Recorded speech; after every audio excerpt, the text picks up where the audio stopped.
Hey guys, welcome back to the channel, and today we're going to show you how to install Kodi on a show device. That's right.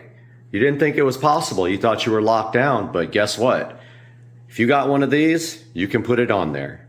Back in front of the Show 15 now, where we're going to show you guys how to install Kodi on this device. So the first thing you have to do this is a Show 15. I'm not going to say the name because it will wake up. Once you have the Show 15, you will get a prompt that asks you if you'd like to upgrade your experience to the Fire TV experience. You go ahead and upgrade this device to the Fire TV experience, where you will come back and you will see this little dot right here. See that? Right there. Once you have that, then you're well on your way to getting Kodi. So guys, what is Kodi? So Kodi is a multimedia app that has been around for a really, really long time, and it used to be called XBMC for Xbox Media Center. They did change the name. Now, what is important about this Kodi app is that people write add-ons for it, and you can actually download add-ons to watch certain things. I won't tell you what, because obviously we're not going to be breaking the law here, but a good app like this might assist you in watching certain things. It has all kinds of apps. You can also actually just play multimedia from a server. You can install apps directly onto Kodi, like YouTube, if you would like, but the important thing is you can install these add-ons. These are video add-ons, and to do that, you have to find the repository and install them from the repository, which I will show you here momentarily, but this is Kodi. All right, let's quickly go over what you have to do to install Kodi on your Echo Show 15. First, you go into the Fire TV. You go ahead and go to Find, and you search for the Developer menu. Developer Tools menu there. Here it is. Go ahead and open that. It pops up this little window. You can just hit the back button on your remote or either on the display remote. You're going to have Toolless installed as well. So go ahead and do that, and you're going to have File Explorer installed as well. When you press on them, you should be able to install them. Now let's go get Kodi TV. So we can hit back button here or back on the remote. So we will need the downloader for that. So back to the home screen. Go to Find.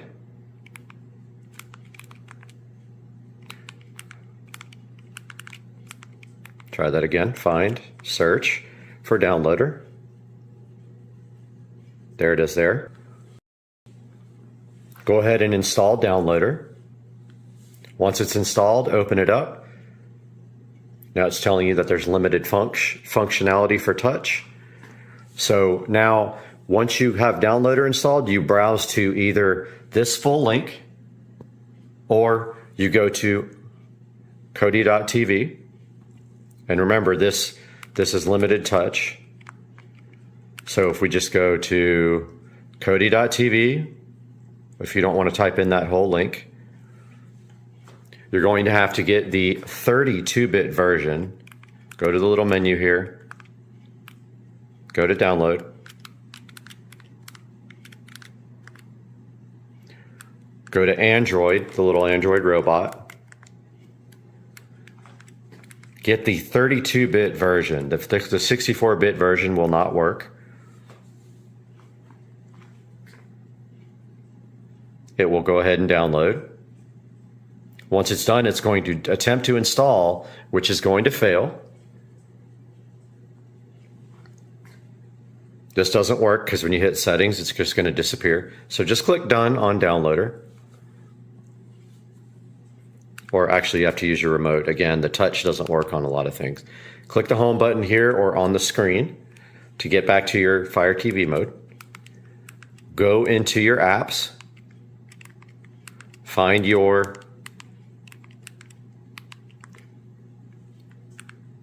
developer tools menu, open that.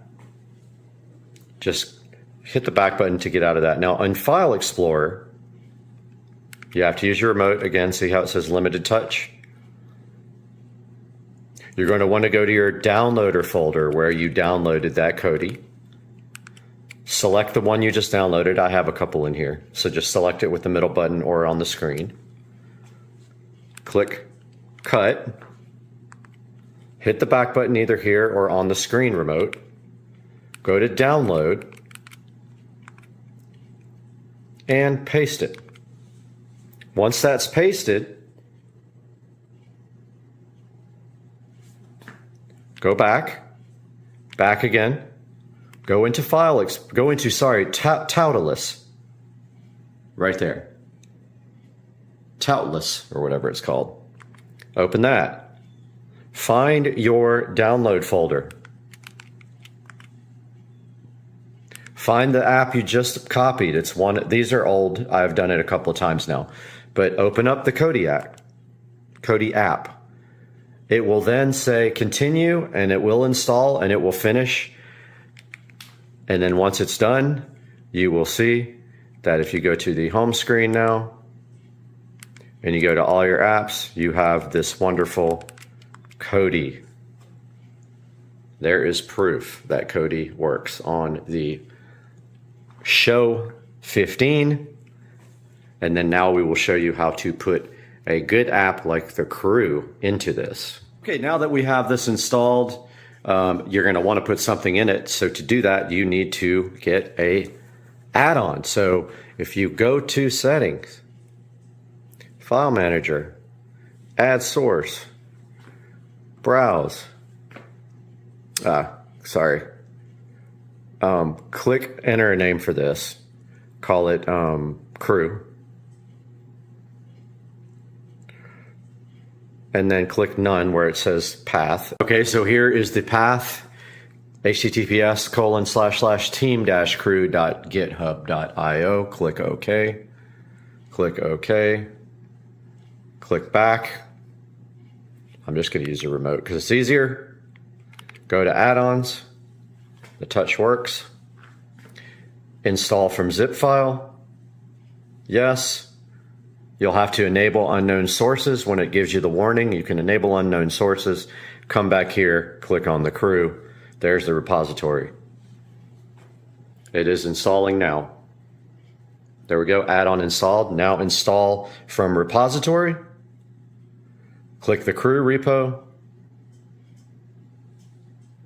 Click video add-ons. Click the Crew, install, and then OK. It is installing now.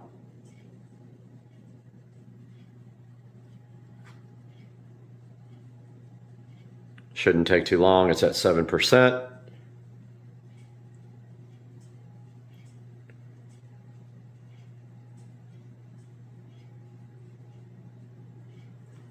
At 20. We'll be back. Oh, it's already at 7. I was gonna pause it, but it's almost done, and now it is installed. Let's hit the back button on the remote here. And go back to the home. Now we have the Crew.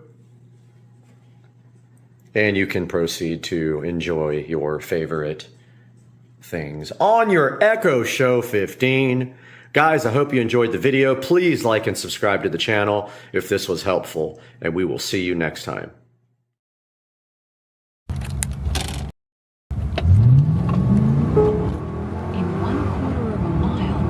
Destination is ahead on the left. All right, you ready? Yep. All right, so we've never even felt this before, so let's see what's up. You ready? Yep. Let's do it. Okay, we're gonna hit it from just a roll. Ready? Yep. Here we go. Jesus Christ. Oh my God. Holy fuck. Jesus Christ. Holy shit. Wow. It's not real. I told you, you feel it in your stomach? Like, Oh, wow. It's not real.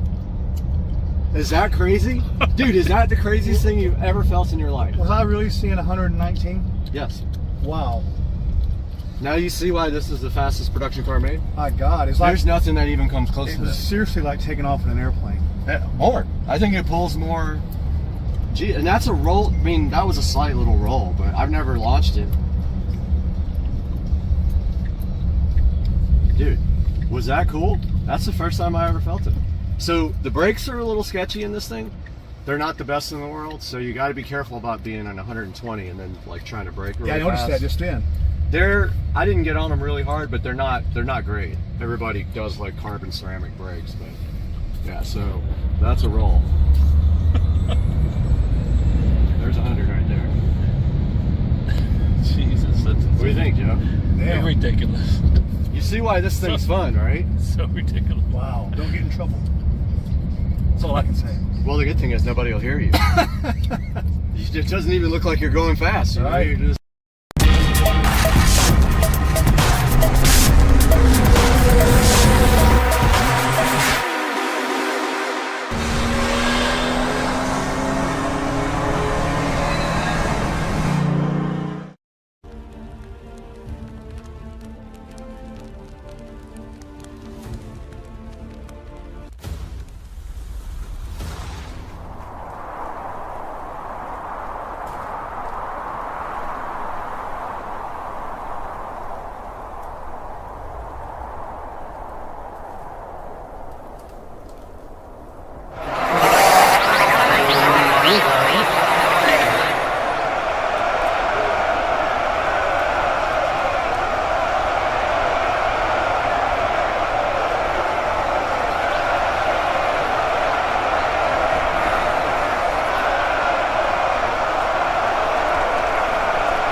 Hey, what's going on, everybody? Supercar Street Racing.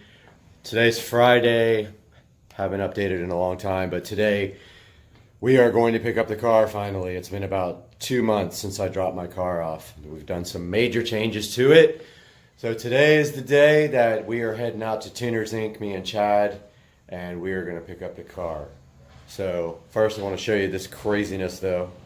So I have quite a few native plants in my yard back here, and this is a century plant that bloomed, I would say, about a year ago. And when they bloom, this crazy thing shoots out of the top, and it was taller than that tree. And so I cut all the leaves off of the century plant, and finally this thing broke off. And it fell on my patio furniture, but fortunately everything's metal. Don't have any damage, but it's pretty crazy, this thing. That's a living century plant. So these things bloom once in a lifetime and then they die. But yeah, pretty crazy. So tomorrow I have to deal with cutting this thing up and getting it out and trying to remove that base somehow.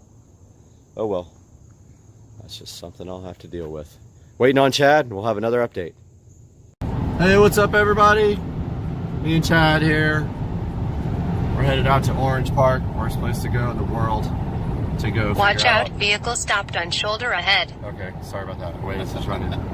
But we're headed out to Tuners Inc., and we're gonna go check out the car, see what's going on with it, see if it's really drivable, see if we're taking it home today. We're taking it home today on the back of this truck if we have to. Tow it, we have to. Yeah, we're gonna tow it if we have to. We'll call AAA. I got AAA. So we're headed out there, and I guess we'll shoot some more video when we get there.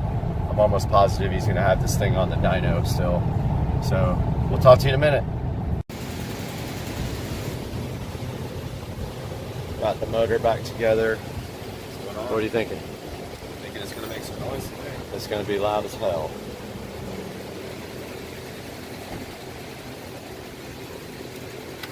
But need a bigger wastegate spring. Tighter.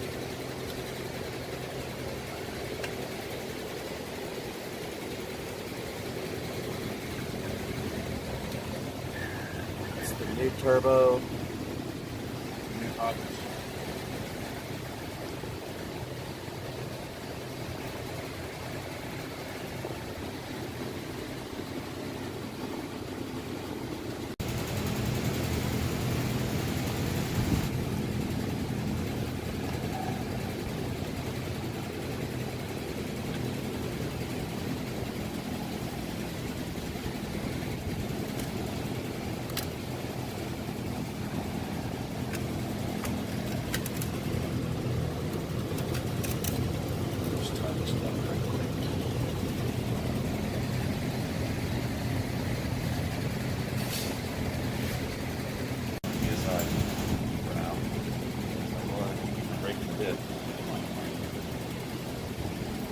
How risky is this breaking that? Broken it when it's at what, like 14 inches fast. Yeah. So, yeah. Right.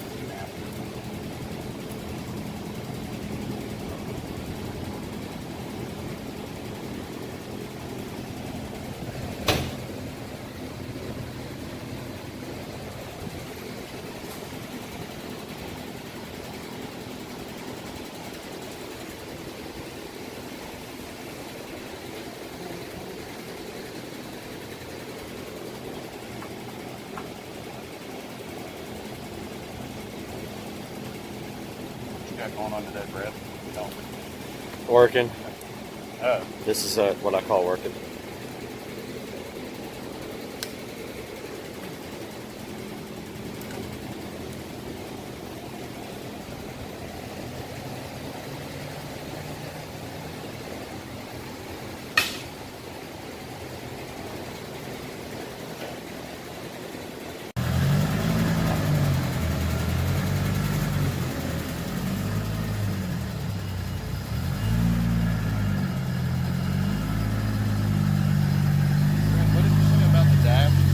About what? What did you say about the dash? About changing the dash? Oh yeah, the guy's got my new dash ready to go. Oh, okay. And the new center console. So he's removed it and all that, sanded all that sticky shit off, Right. repainted it, polished it, and same with the center console. So we're just waiting to put all that in now. Oh, okay. Cool. Yeah, it'll be good.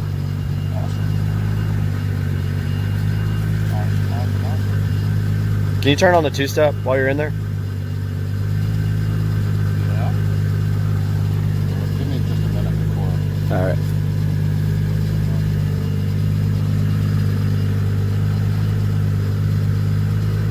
What do you want to control it with? This thing has no DSS wire to it. Oh, so we would have to have a switch? Okay, don't worry about it then. I mean, we can do it. Do whatever we want. Nah, don't worry about it. He's good at the clutch. That sucks. Get some video of him going crazy. It's spooling already. Oh, yeah.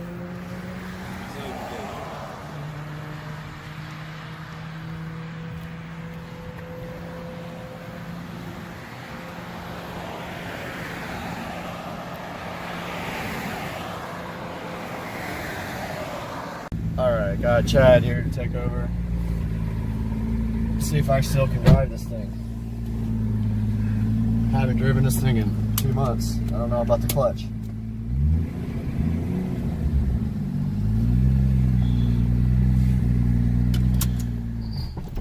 That's right. It happens. Clutch is not fun. That's what happens when you don't drive a stick for 2 months. Right?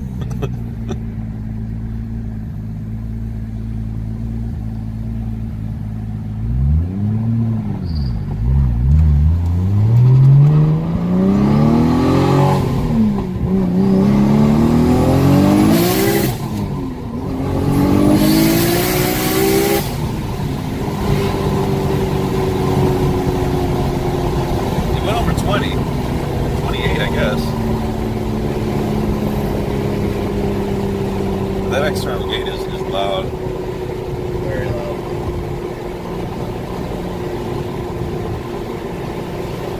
It spools quick. It does for big, semi-big.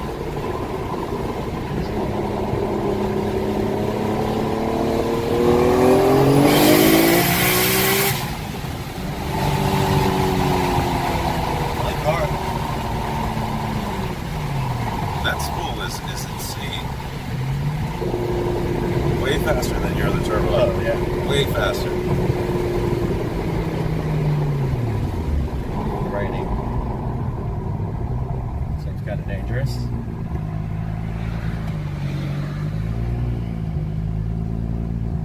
This thing needs gears. Dude, it's straight up on empty.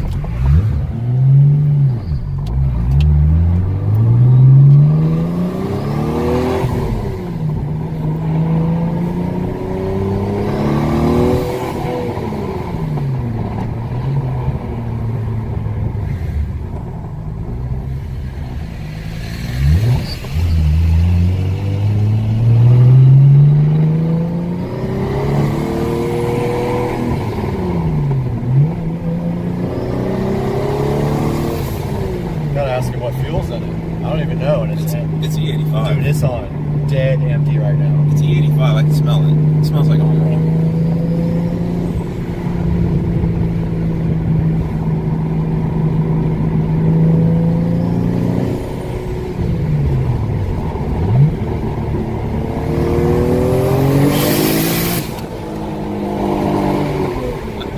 It's pretty violent.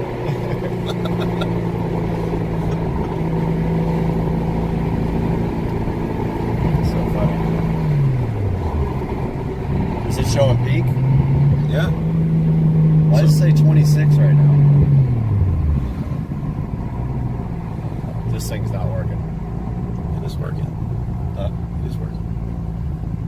Why does it say 18 right now? It's 18 vacuum.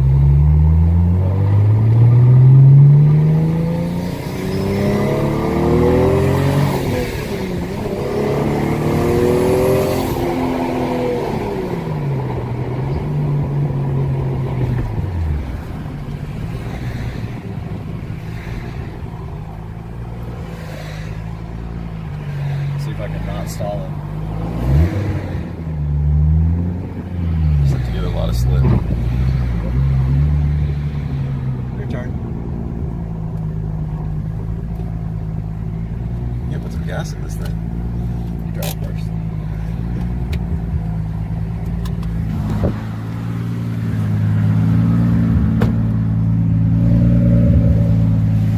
Switch places with Chad, or it starts pouring. Just gotta hope I don't kill this thing.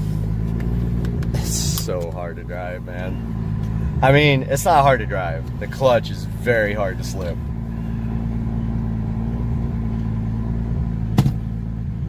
This dude's coming from an auto. Yeah, I haven't driven a stick since I He's definitely gonna stall it. sold that. I see. Shit, you did perfect. You drive it better than me.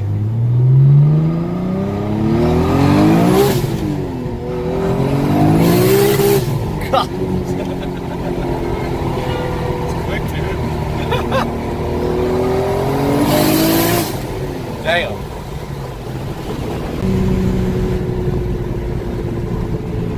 It's literally out of gas, I think. Like, not completely, but We're gonna end up pushing this thing. it's on fumes. I mean, I need to put like a gallon of something into it, or two, before we go to, before I hit the 85 station. I wasn't watching that in this gauge. 18, 22 or 23. Actually, this clutch is not as bad as I thought it would be. Can't get it in gear? Fist straight up, you're going too far. That's Okay. it. There we go. Alright, let's pull in before we run out of fucking gas. Right here. About to get some E85, because this car is on empty.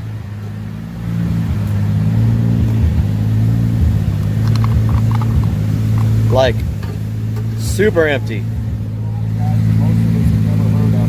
Right there. Where they're going and who do they get that we're going to remember? Well, they got a kid that used the LDS, 21-year-old outfielder who had 2 home runs in the Futures game, and I've seen him play, and I've talked to people who've seen him way more than me, and they think he's going to be a star in the future.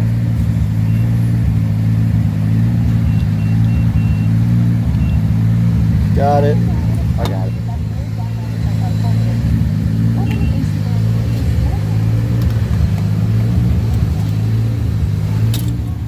Come on. Oh. Helps to push the right button.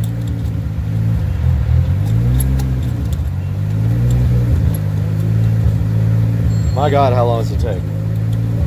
So cheap. 218, that's cheaper than I paid. That's cheap. Gonna fill this thing up. I think it was bone dry because the fuel gauge doesn't work anyway, but if it's on empty, it's on fucking empty. But the fuel light wasn't on, was it? Fuel light works. Okay, then it wasn't bone empty. It had some left. The gauge doesn't work. Gauge doesn't work, but the fuel light does. Well, the gauge works, but because of the way the AEM is interfaced with the factory computer, nobody can figure out how to make it work right. It comes down in like big chunks, and it's not accurate when it comes down. But when it gets to empty, it's fucking empty. It just jumped. Did it jump up? Yeah, it just wouldn't jump like that. It just jumped. Weather's nice and cool today. Yeah, this would have been perfect for him to tune it. Didn't even get a dyno sheet.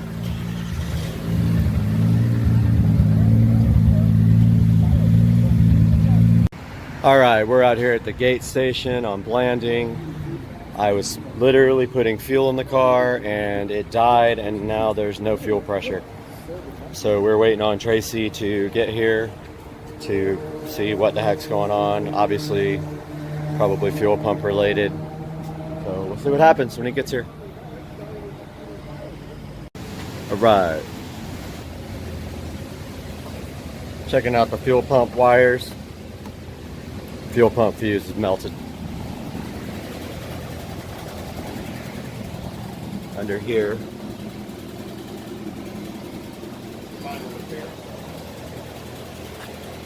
Fire averted. Minor repairs. All good.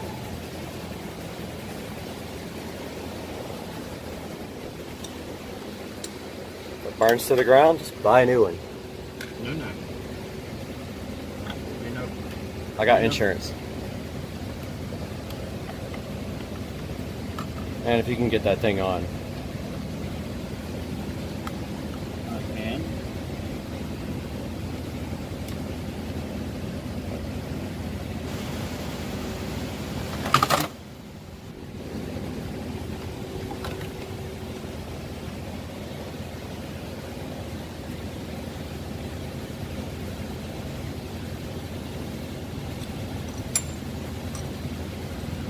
Smart. You learn a lot from a dummy. Yeah. I'm self-taught on the internet.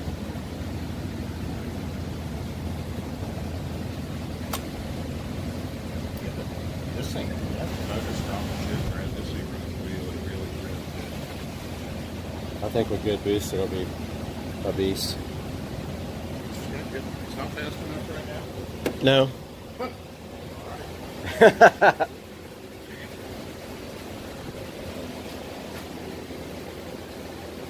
It's got to be faster than the old car. Yeah, it wouldn't bother me to run it up like 30 pounds Let's do it. on What do we have to do that? on this. Well, just like I was telling you about the wastegate spring. What happens when the spring goes in? What is it going to make boost-wise? What's it tuned for? Oh, it's tuned up to 35 pounds. So it's going to make 35 pounds if we put a spring in it. That will do that? I'll keep it at the, like 32-ish. That's what it's tuned for? It's tuned for as high as you want to turn it, but Well, I guess I don't understand how we turn it up. In the software, right? yeah, What's it set for now? Is it a percentage or something, or like? it'll make 31, 32 right now. With a bigger spring? Stiffer spring. Yeah, but we can tell the software whatever. We can tell it to make 40 pounds. It would with the right wastegate. I would beat on it. 30 is good enough.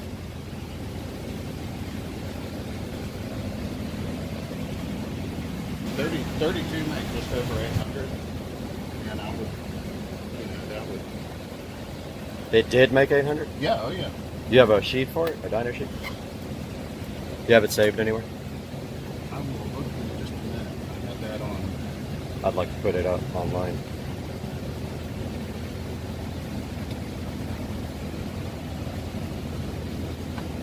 Got the new license plate because I had to. I had to get it because it was available. What is it? 2JZ swap. Does it come with 2 big? I know. That's what's awesome about it. Makes no sense, so it's awesome. What you need? Screwdriver. Just a screwdriver. I'm going to swap the plates out. Hang on, let me check. Oh, nah, it's some stupid Allen wrench. It's got to be some kind of Ricer Allen wrench thing. Is it a Torx or is it a? No, it's an Allen for sure. Yeah, it's like a smaller Allen.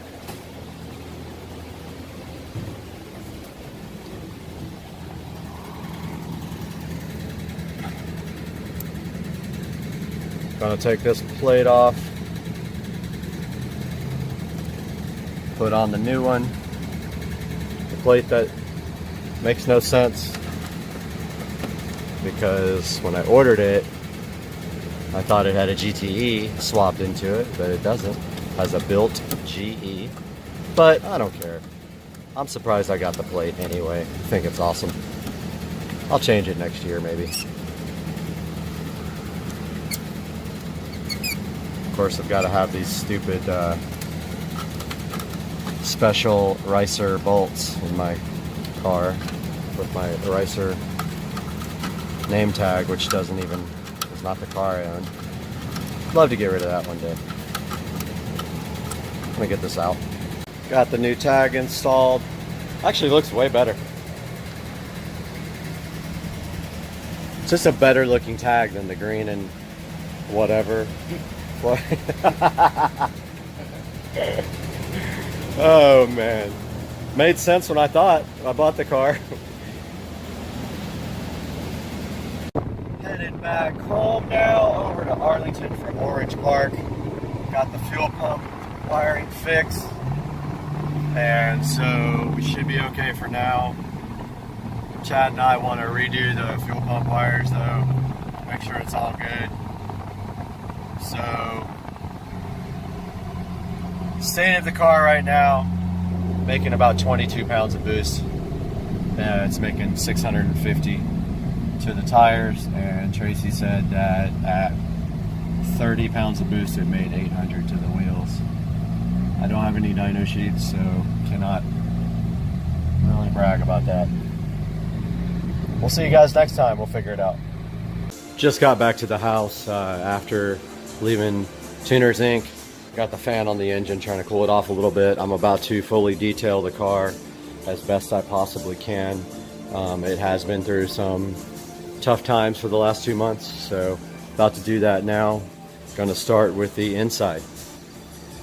All done with the interior detail. That took me about an hour because it hasn't been done in 2 months. And now I am going to start the engine bay detail process. All right, sitting out here in the garage. I just got the engine bay detailed, 2-step process. First step is degrease.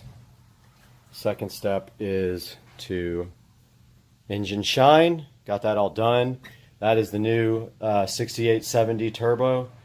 Turbo made 650 wheel horsepower at 20 pounds of boost, and it made 800 wheel at 30 pounds of boost.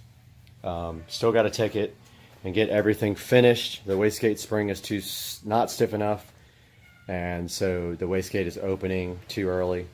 So all done with the video for today. Got the car cleaned and ready to sit in the garage till the next event.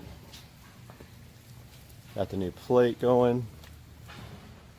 So yeah, we got everything good to go. For now, it's going to be a work in progress. I do have some interior parts to put in. That will be for the next video. I'll see you guys soon. Supercar Street Racing. Welcome to part 3 of the Avon E90X install video. We were just talking about File Manager, but I was just going to show you guys that this has an SD card slot right there, right on the side there, right there. You can see the kind of the reflection of it. Does have an SD card slot, and mine has a 128 gigabyte SD card in it, which is very nice. Yes, you can move applications to the SD card. That was my biggest thing, being able to move apps. So File Manager is ES File Explorer. Let's go to Car Info. No, let's not. Actually, Car Info is your factory navigation system. If you want to go to that, you hold down menu for 3 seconds and it switches over to your factory nav where everything works like it did before. So we hold down nav or menu 3 seconds again, we go back to Android. Let's look at some more of these settings here. Browser is basically, I believe, Chrome. And you can see here I had a bunch of malware installed, but we got rid of that finally. But yeah, so that's Chrome. And let's go back to the menu. The next set of menus. So this is video. This is a video player. DVR, so you can record your dash cam and either your front or your rear view camera. Settings takes you to a settings menu that looks like the BMW settings, but this is actually the settings for the unit, and this is where you set up what navigation app you want, your language, and by the way, the iDrive control works. The time, by the way, use original time and set it up in your Android settings. This is how you set the volume levels. This is how you set up your rear view and front camera. This settings actually takes you to the Android settings, just like an Android phone, and then this takes you to the nav screen where you can then, a nav setting screen, the actual unit, where you can go into factory setup by hitting 13, 14. Okay. Inside here are the settings to the navigation system, and this you use your finger. Now this is important here. Car type. The only way I could get this looking correct when you switch to BMW is to put it on this. So if you have an E90X, you can try all these settings until you get the one where the resolution looks right when you switch back to BMW.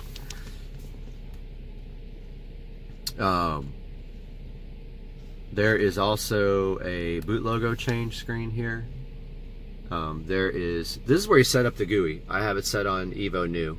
But if you set it to NBT, that is the new BMW look.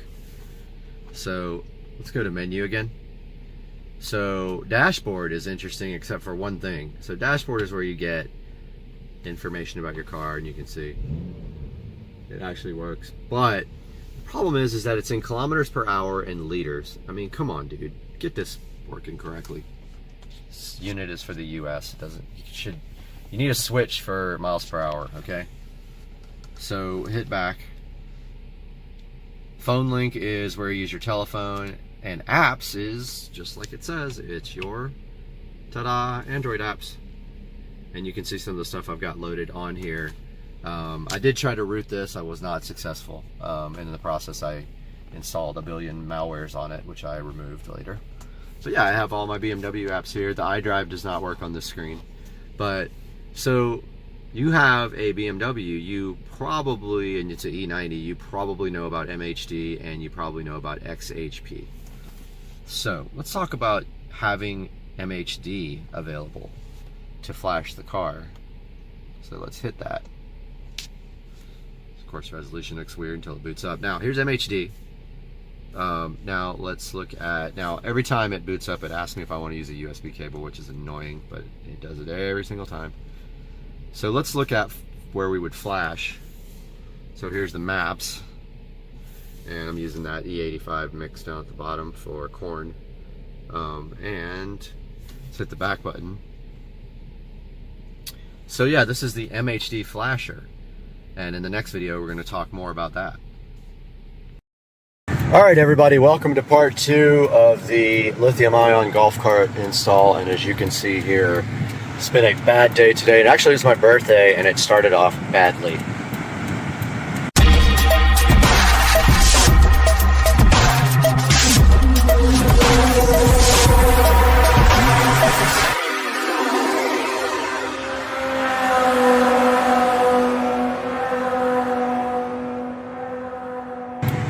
Welcome to part 2 of the golf cart lithium-ion conversion.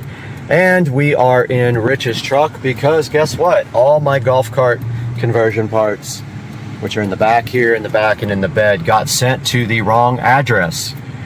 So I have no clue how this happened, but I guess at one point in time I had ordered a hose for the BMW and it got shipped to my BMW repair shop.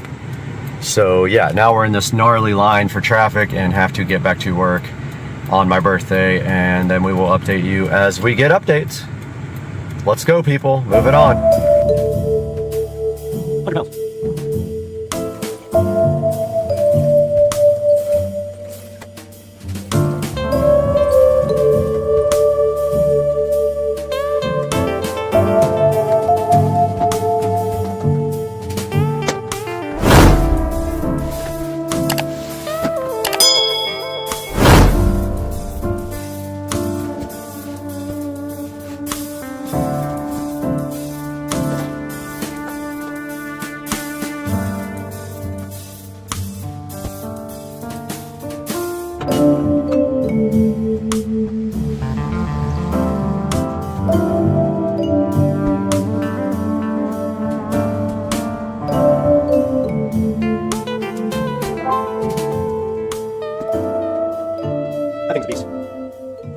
All right, guys, back in the garage with the lithium-ion conversion for the golf cart. And today, we're going to try to get this motor and controller mounted on this plate here. So stay tuned. We're going to go ahead and get all of our parts laid out back here on the back of the golf cart.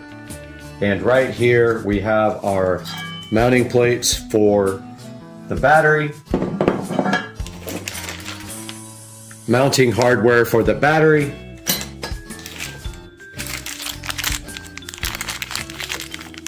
bolt hardware, flange black, that must be also for the battery.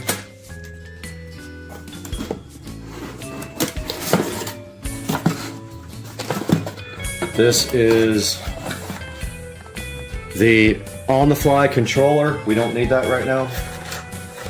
That can go back here in the back.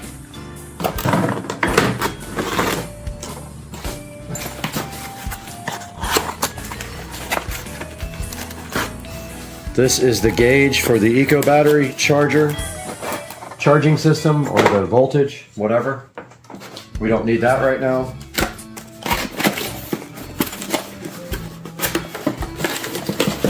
This is the charge port.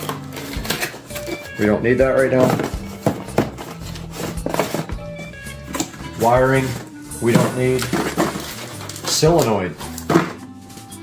Don't know where that went.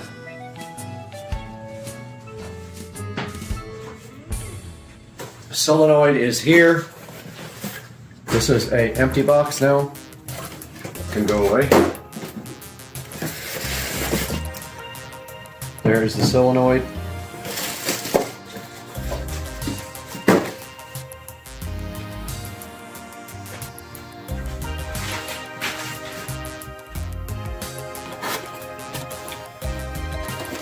Not sure what that's for. We'll have to watch the video. That either. AC motor adapter harness. Okay, we need that. This looks like the mounting plate for the controller, so we need that.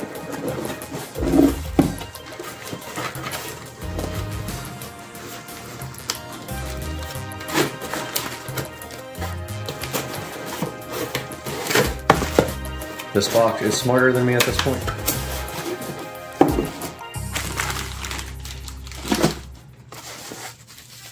And this looks like the hardware for mounting the plate.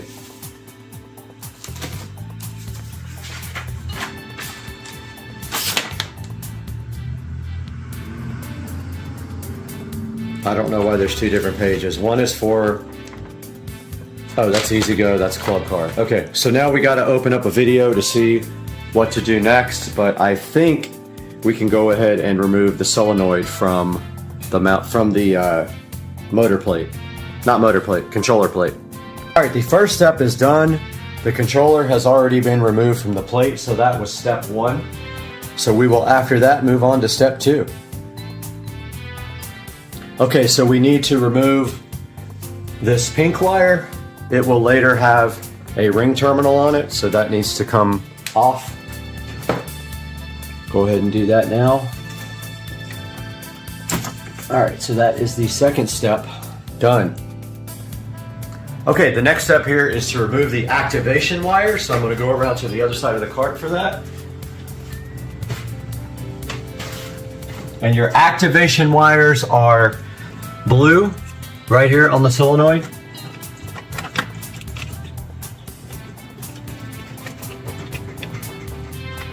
And blue with white. And I'm going to go ahead and label those now.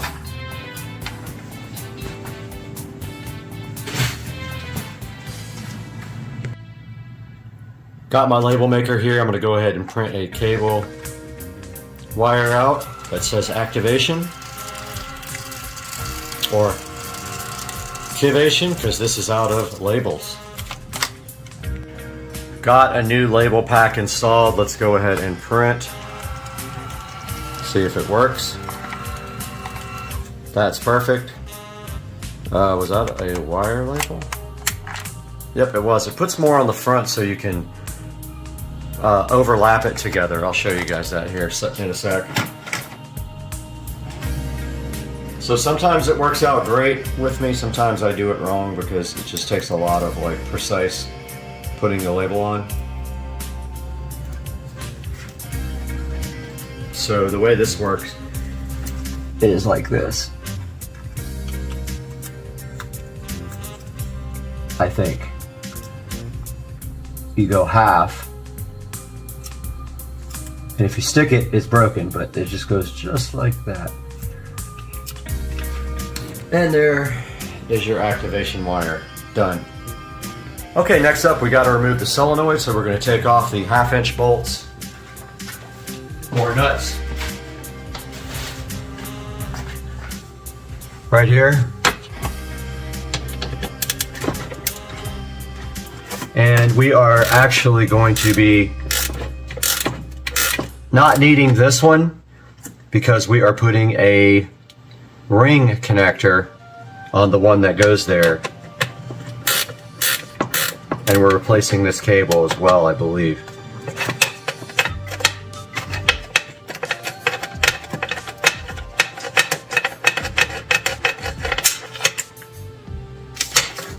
Of course I dropped it.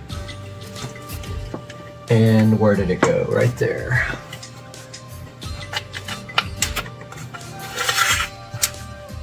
That one's already off.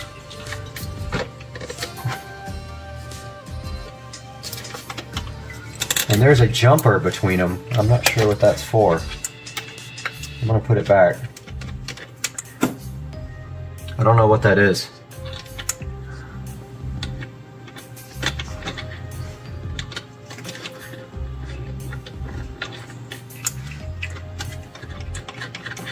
And then your solenoid just slides out. Ah, our light just went off. Solenoid's supposed to slide out. May need to be hammered out.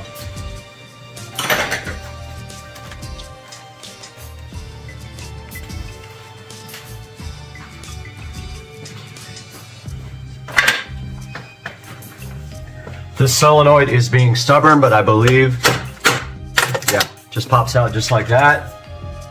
And this is in All Right, is the brand, All Right, which is hilarious. All right, since we are converting this cart to AC, we do not need the onboard computer there.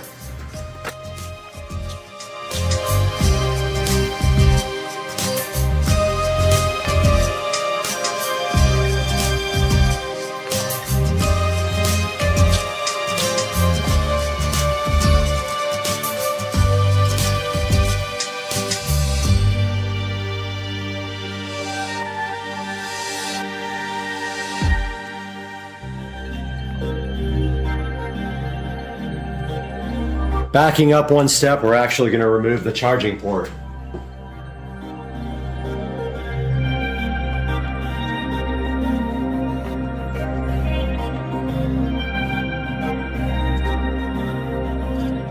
Now we need to take off the forward reverse switch.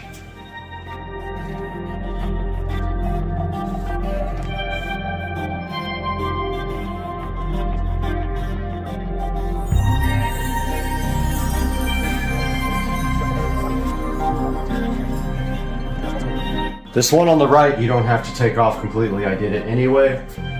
These ones in the back have to be loosened up.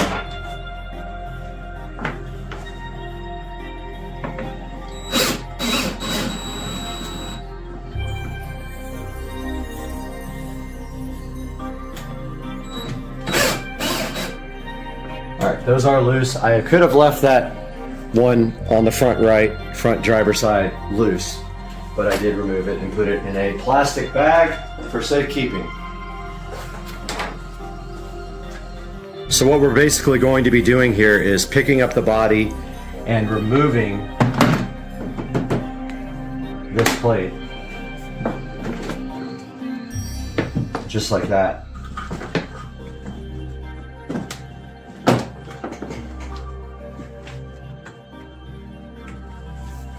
So there's actually bolts holding on this bottom panel. They're big ones. I hope I have the right torques.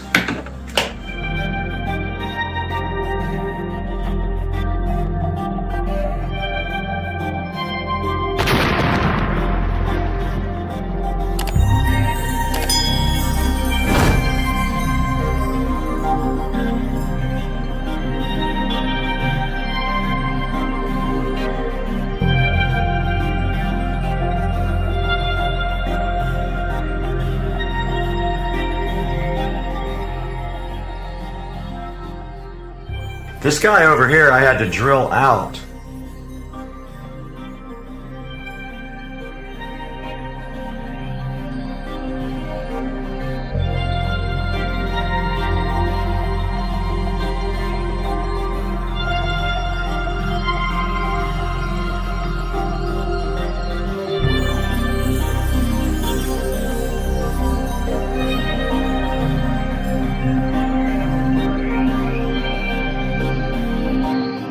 Alright, I got the controller and solenoid plate completely out. This actually needs to be cleaned up and painted and stuff, so I'm going to go ahead and do that while I have it out.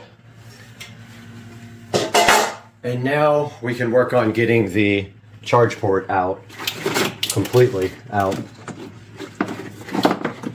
It's disconnected already. And now this is what's left. And it comes out. And that is it for the charge port. And the OBC is done.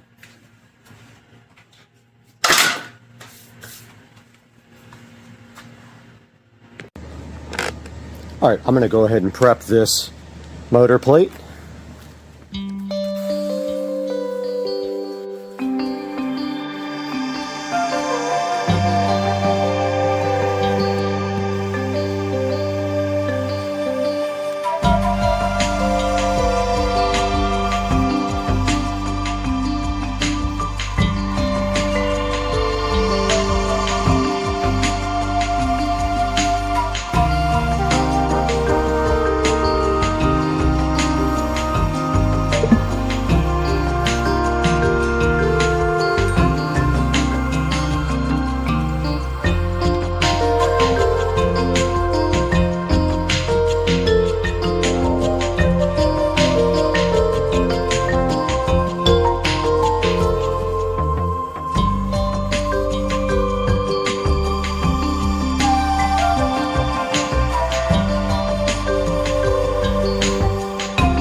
Hey guys, welcome to today's video. I'm glad you guys decided to join me on this Sunday morning, the day before Martin Luther King Day. And you can see in Florida, in Jacksonville, we have a storm that came in last night at around midnight, and it is blowing hard today, and it's just not a great day. But we're going to take an opportunity today to show you some things about the Echo Show that you might not have known.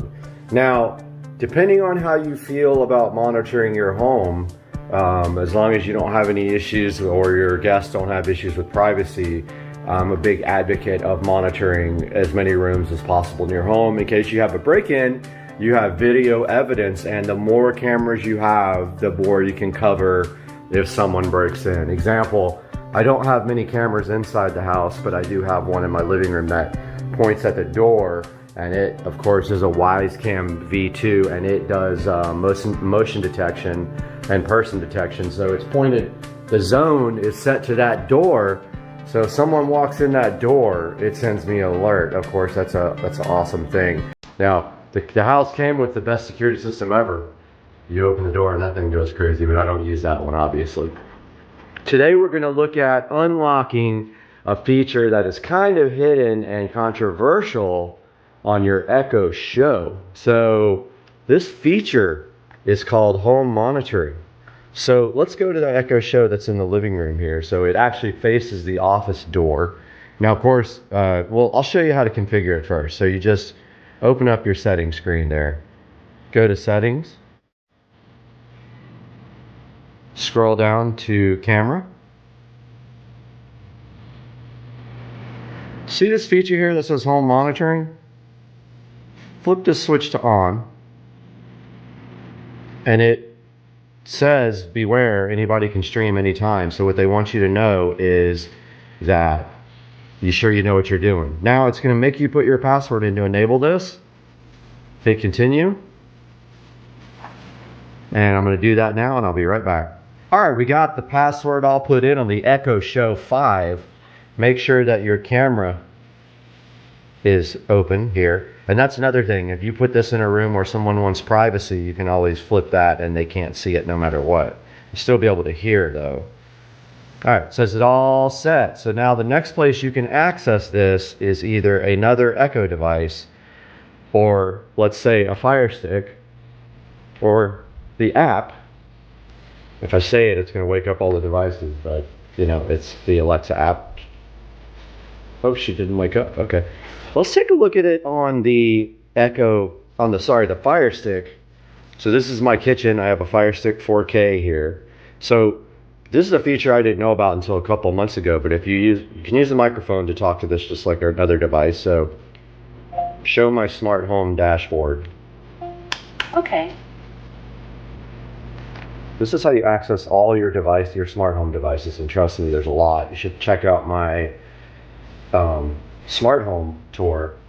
Now, if you notice here at the top, we can go to the whole thing, lights, plugs, switches, or cameras, and then there's also a grid, and the top thing is cameras. Let's just go to cameras.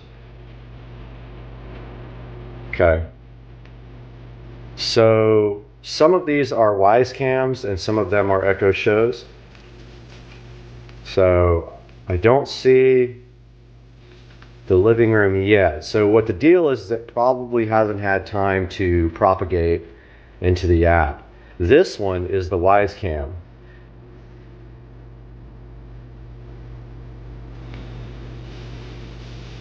That's up in the corner that I just showed you.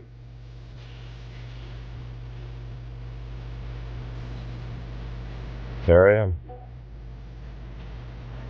And it will feed back. Okay, so at this time, that device is not on there yet, but we do have one that is. Let's try going back in there again. Show my smart home dashboard. Okay. And if you command one of the other devices, one of the Echo Shows to do that, it can do the same thing. So let's see. Cameras here.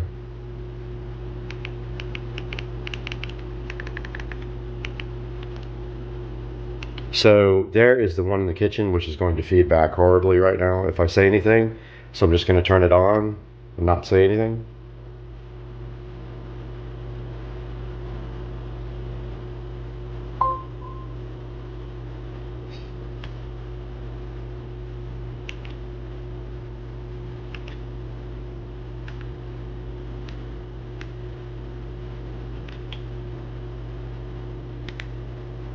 So that was that device right there. And we were using that as a home monitoring device.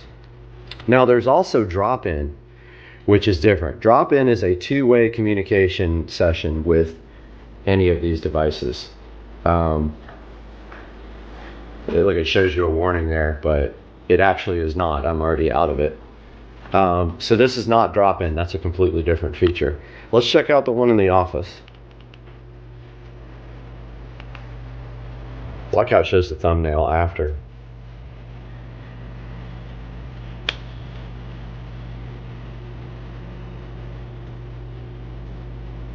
So that would be right through that door right there. That is the office. Let's see if it can work.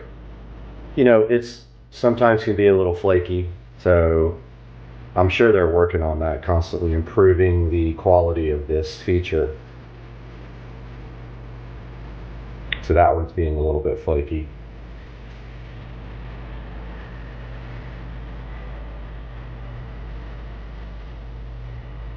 And it still says waiting, so that one's having some issues communicating.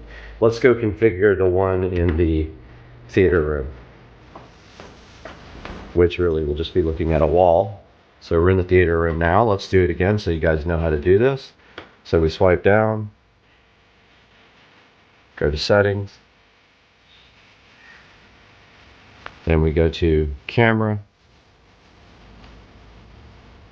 then we go home monitoring on, continue. It's going to want me to verify. I'll be right back. I went ahead and turned some lights on in there because it's so dark, but let's see if we can access that now from this device. Alexa, show me the home theater Echo show. Okay. I've never tried this before. I guess that is the command, waiting for Amazon.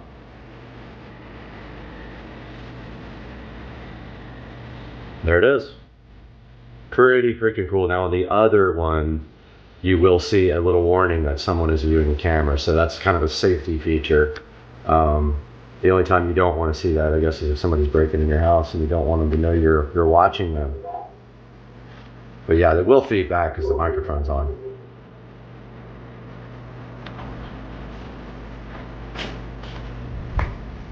Alexa, go to the home screen. There we go. Let's see if the living room works now. Alexa, show me the living room Echo show.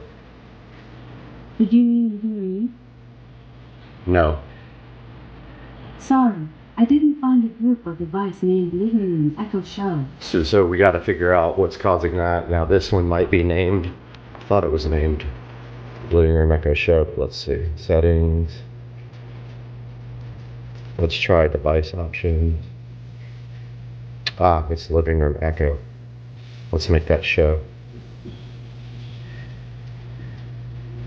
Here we go. Now that'll update in the Alexa app. I'm quite sure what went wrong. Alexa, show me the Living Room Echo show. Did you hear? Okay, so it still hasn't. No, I don't. It still hasn't propagated through, but sassy. So yeah, so that's taking a look at changing your standard device, your, you know, if I say it, all of them wake up, your Echo devices to be home monitoring. And I think it's a cool feature. Controversial to some people, but I don't see why, as long as you're not watching all the time. What is the big deal? This is for if someone breaks in your house, or if something happens in your house, you'll want to be able to have this turned on. I've used it a couple of times when one of my cameras would not work and I needed to take a look and see what was happening inside the house. So yeah, that's the end of today's video. I hope you guys enjoyed it. I hope you like my smart home, and please comment and subscribe and like and help me out with the channel. Hey guys, I'm out here in the garage. Here's the Lexus IS300. Just updating you guys because we had some interesting developments over the past couple of days. When I was looking at the car, I noticed that the radiator supply went to the opposite side of the engine from the GTE motor. Wasn't quite 100% sure, and due to my lack of knowledge, I didn't ask the proper questions. And also, the GE head has been used quite a bit on the GTE block for the conversion from normally aspirated to turbo. The GE head actually flows better than the GTE head for the turbo. So not asking that question and assuming that the block was a GTE block, I purchased this car. After posting the pictures up on Super Forums, I had a couple people notice the GE head and comment on it, and made me look further into this car being a full 2JZ GTE swap, which it is not. This car is a NAT car. Technically it is a 2JZ GE engine that is built, fully built, and converted to turbo. Now, what are the positives and the negatives about this? The positive is that the GE head flows better than the GTE head. That would be the only positive. The negatives are that the twin turbo motor accessories don't fit the intake and exhaust manifolds. So they have a special exhaust manifold and intake manifold for the GE head and block. The other negative being that the car technically is not worth what it was before. Now, it does have the 6-speed Toyota transmission. It has the Supra brakes. It is a partial Supra conversion, not a full Supra conversion.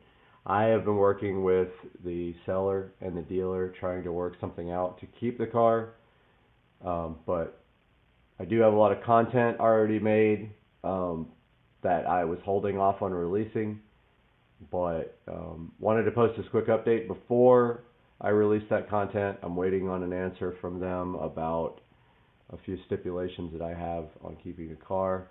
To be honest with you, the car is not what I thought it was. I was disappointed. The owner also did not know that the car was not a GTE block. A lot of the guys on Super Forums are saying it was dishonest, deceitful, negligent. I am willing to work with them on it under a couple of conditions. One being that when I'm ready to sell the car, the dealer that sold it to me will sell the car for me. Other than that, I do have some content coming, but I wanted to get this video out so you guys know what's going on with this car. This is not a Supra swap. Again, not the end of the world. It's not the complete end of the world. It's disappointing to me, to say the least. It has kept me up for the last couple of nights, and this is what is being posted on YouTube at this time. There's some reasons why you know it's not a GTE block. GTE blocks are drilled out on the exhaust manifold side for the stock turbos, the oil feeds for the turbos. This block is not. That is a GE block. The other difference in the GE block is it doesn't have oil squirters for the pistons, and I was told this by the seller after we discovered this, and he is correct. A lot of the big power guys block off the oil squirters. It's not a big deal. And the block is no different otherwise. It's not like the block is not as strong. It is, because it's built. That is if it is built, and there's no way to verify that it is besides the word of the seller and the shop that sold him the car. He does have the original engine from the car. I've seen pictures of it. It is also a GE engine with at least cam gears. I see them on the motor. So, but anyway, that is the story.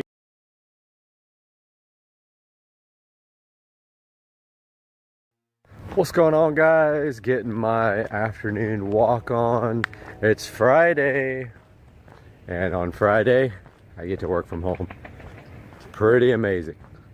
So I'm getting my hour-long walk going in the neighborhood, and then who knows, maybe a little car meet later on tonight. Not sure. Still checking out the scene, but I'll know here in a little while. Happy Saturday morning to you guys. Another weekend. I know it's gonna fly by, but enjoy it while you can before you have to be back at work on Monday morning. So today I want to talk a little bit more about this battery tender and the way to hook it up. So I'm going to show you guys the pigtail on the battery tender. Also want to talk about window tint a little bit. You know, tint is extremely popular on cars. There's a lot of reasons to get your windows tinted. Primarily, when you live in the state of Florida like I do, the heat can be a huge issue. So the tint really helps keep the temperatures down in the car. Excuse me, guys. Secondary, privacy, and it definitely keeps the wear and tear inside your vehicle from the sun from destroying your dash and your leather, or, you know, vinyl seats if you have those as well. So I did get the windows tinted on the SL65. When I got some performance work done on the car, I asked the performance shop for a good tint shop. They recommended one here in Jacksonville. Took the car over to them. Took them about 5 hours to do it. I was surprised. Now here's the thing, a lot of tint shops will hand cut your tint, meaning they will actually hold the tint up to the window, they'll measure it out, and they will hand cut it with a razor blade. Most modern tint shops, if they're any good, will have a cutter that almost looks like a printer.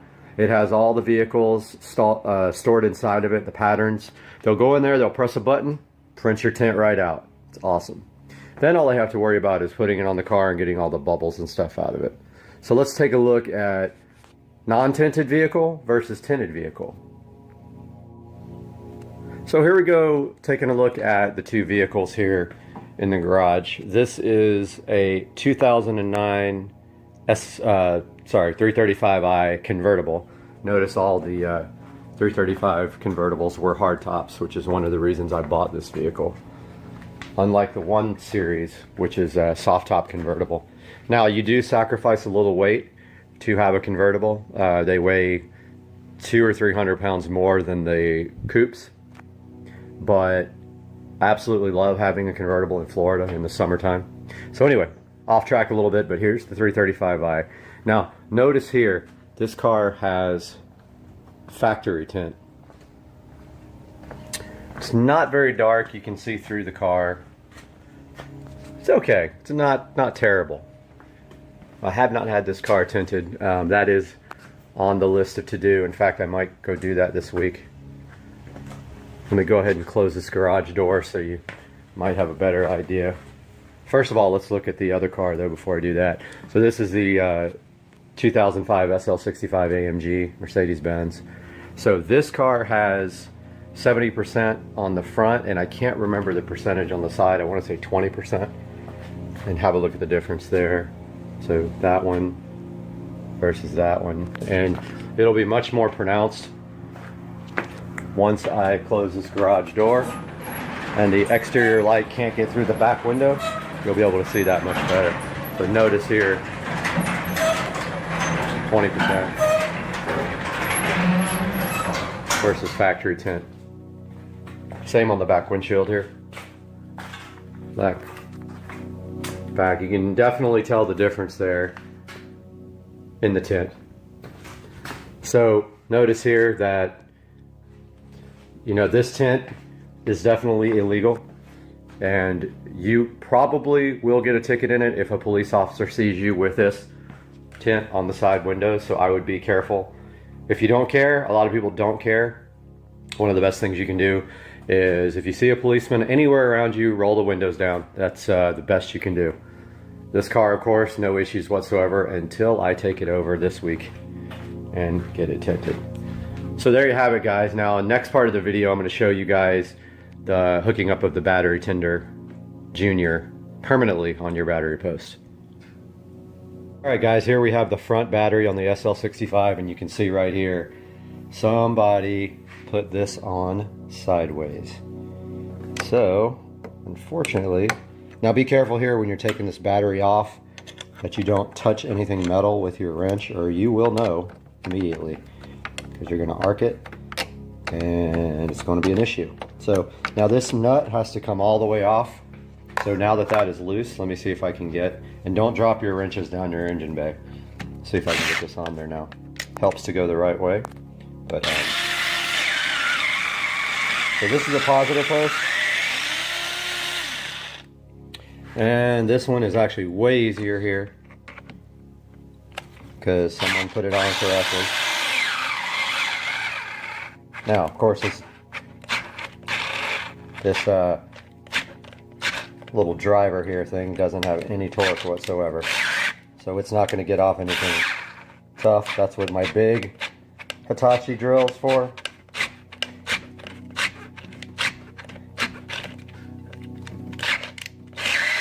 But sometimes you can just, you know, manually do that. This one's going to want to fall into the engine bay, so I'm going to do the rest of this part by hand. And now, notice I'm going to twist that back. Twist that where it's easier to get to next time, because someone torqued it down sideways. Next thing we're going to do, come over here, grab our pigtail device thingy, whatever it's called, and got to be very, very mindful in this part not to cause any arcing. Now notice here that the plug is undone, the cap. So first thing I'm going to do here is put this cap back on, then come over here to the clearly marked positive post right there, and that thing's going to want to push off. You're going to have to help it. Now this is a little bit of an issue because of the way this post is in here. You can see it's going to have to go backwards like that in order to fit or be bent. So forgot to grab the nut from under there. Being a little tricky. And of course the bolt. Now I did notice also that there's a little bit of corrosion on this post. That's something I'm going to want to deal with, because this car is pretty much spotless in the engine bay, and that I do not like. So let's see if I can get this post back on.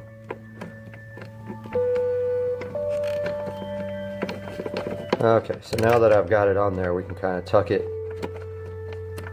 down. Get your trusty drill back.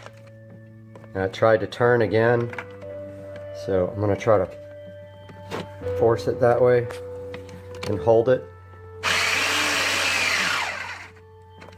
Not much more to it besides that. Second one's pretty much the same as the first one.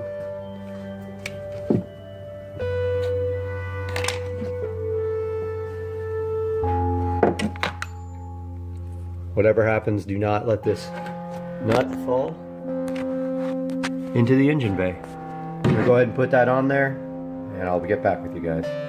Alright guys, so the next thing we're gonna do is take some of these zip ties. I think black works good, it matches the engine bay. These are a little long. I mean, we don't need 12-inch long zip ties, but this is all I have right now.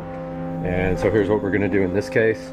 We are going to take this cable and we're going to nicely tuck it out of the way. So, let's see if I can get a good shot of this. So the first thing we're going to do is, looks like there's a nice place here to tie this off to the battery bracket. So I'm going to do that right here. Throw a zip tie on it right here. Get it nice and level, make it look presentable. To me, the most important thing is that the car be immaculate. So there's the first zip tie right there.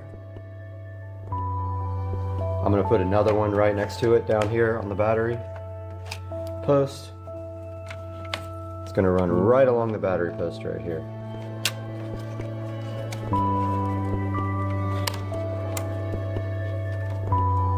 There's the second one.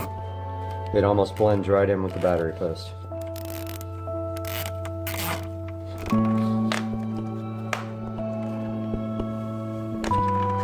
Now, so you have this extra pigtail now laying in here. Best thing to do is kind of just tuck this away, get it out of everything. You can't even really see it now. So let me show you. So this is how it looks installed. Now, anytime I want to charge the car, all I have to do is just pull this pigtail out, connect it to the battery tender junior, and we're good to go. Now the next part of the step is we're going to come over here and maybe we can cut it with these. Of course, I don't have any good cutters. I think they're inside the house, but these will do the trick, I believe. It's going to take 2 hands. I'm going to go ahead and cut these zip ties and be right back with you. So I ended up using these kitchen type scissors to cut them. That was the easiest thing. That leads me to another thing. I can't stress the importance of good tools and the fact that I don't have enough. I am working on that. Had a lot of tools, but going through a divorce, I lost most of them to my ex. So next thing is I just noticed is that now the battery cover is going to be hard to put on because of this battery tender. So I'll either figure out a way to get it on there. Yeah, it looks like I got it. Did get it on there. It turned out actually pretty good. So there's the finished product of the pigtail installed. Wow, the car is really dusty. That's what happens when you blow your garage out. So there you have it, guys. That is all for today about the tint and the battery tender. Please like this video and subscribe. I'll be coming out with videos almost every day, and we'll see you very soon. What's happening, guys? Supercar Street Racing. It's been a really long time since my last upload. So here's what's been going on since the last time that I posted, which was back in February or March. It's been a very long time.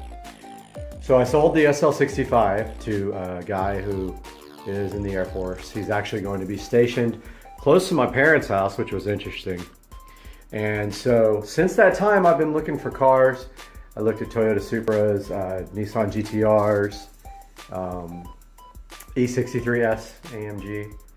Still got my hat here for dedication.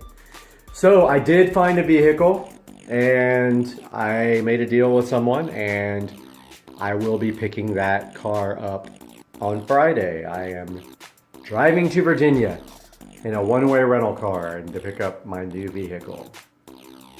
In order to get my garage ready for my new car, I had to make some changes because I have not had 2 vehicles since January.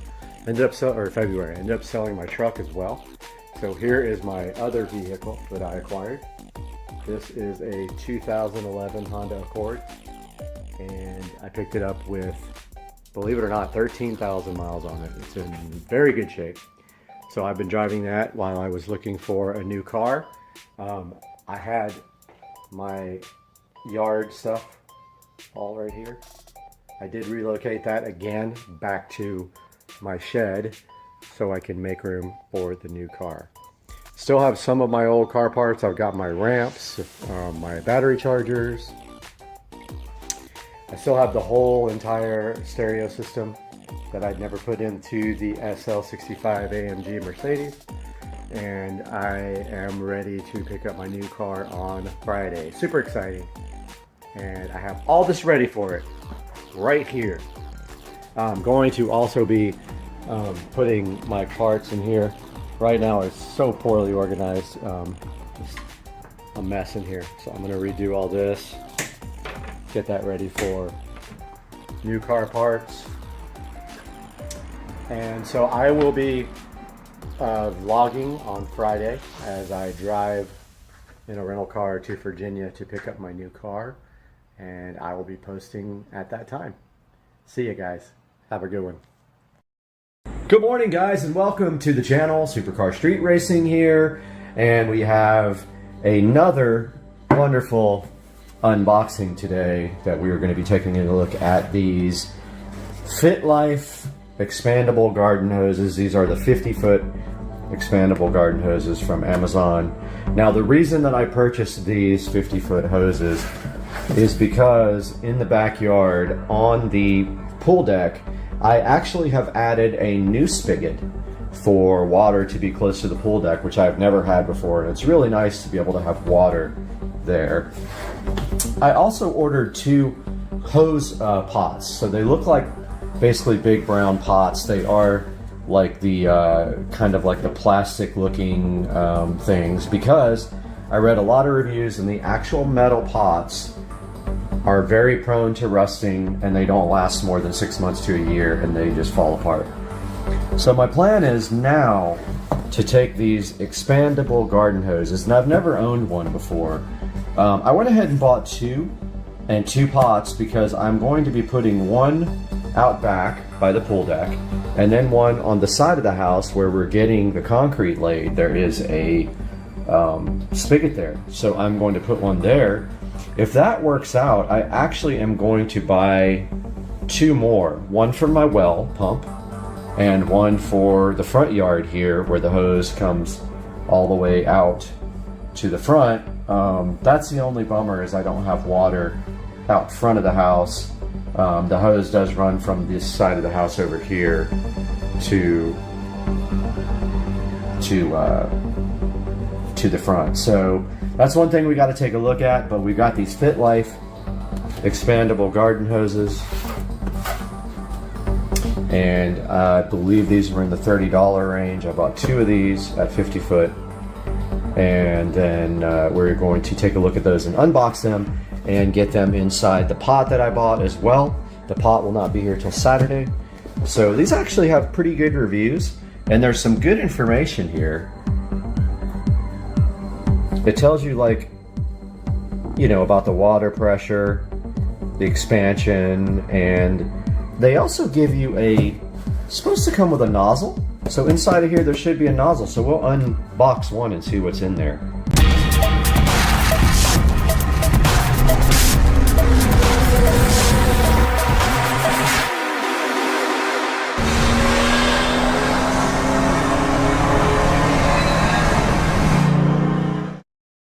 Check out this dude. Off in the middle of the week. So non-basic. Hey guys, the second part of the hose project showed up, and this is it.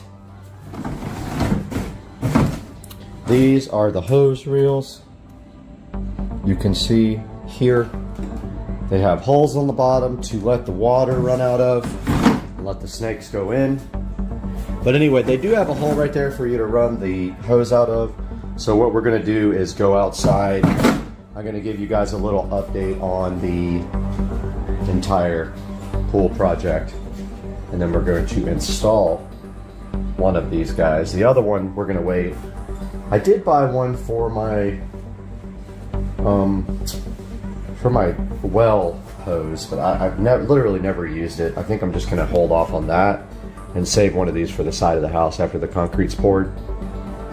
But let's do that now. I'll give you guys an update on the rock situation. All right, guys, we're outside where it is blazing hot to give you guys a look at the situation with the rocks. So they did come and refresh all the rocks. You can see here they refreshed the regular rocks and the lava rocks right there. And then over here, where I have to do new edging, they refreshed all this. Last time they did the mulch, this time the rocks. New section of rocks added here for the well, and we will be getting a hose reel to go up on that wall. Let me zoom out here for you guys. All right, we are back and going around to look at the rocks. All this is refreshed. You can see here.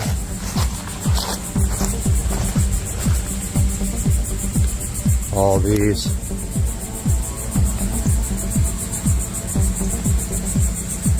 lava rocks here, which has been needing that for a while.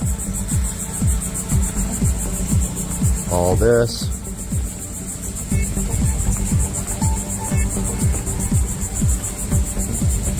And this is new. Actually not new, but the garden area is new as far as the shape. They put lava rocks in there because there will be concrete being poured all out here. Last but not least, they did this new area around the pool pump and the AC, to which the concrete will be poured up to. And that is a look at what's happening with the rocks. Now let's take a look at these new products. All right, guys. So we're using our lapel mic again. I moved it down a little more because I think it was too high. We are going to be taking a look at this Suncast resin wicker designer hose pipe and this Fit Life expandable garden hose. Now we have this typical old hose that's supposedly a lifetime warranty or whatever hose. Of course, good luck getting your money for one of those, but this hose is going into the absolute garbage. This is our new spigot.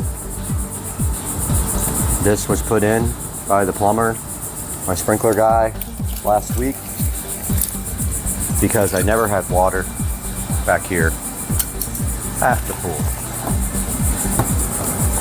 Well, that's kind of a bummer that they put a hole in it to put this stupid tag. So it is very light, so I would say if you can anchor it to the ground or put some kind of weight in it first, that's probably your best bet. What I'm going to try to do eventually is move it down into the rocks a little bit, and I can probably even do that now. And then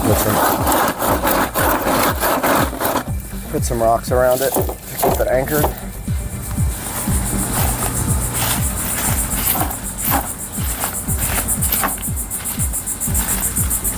Not a big deal.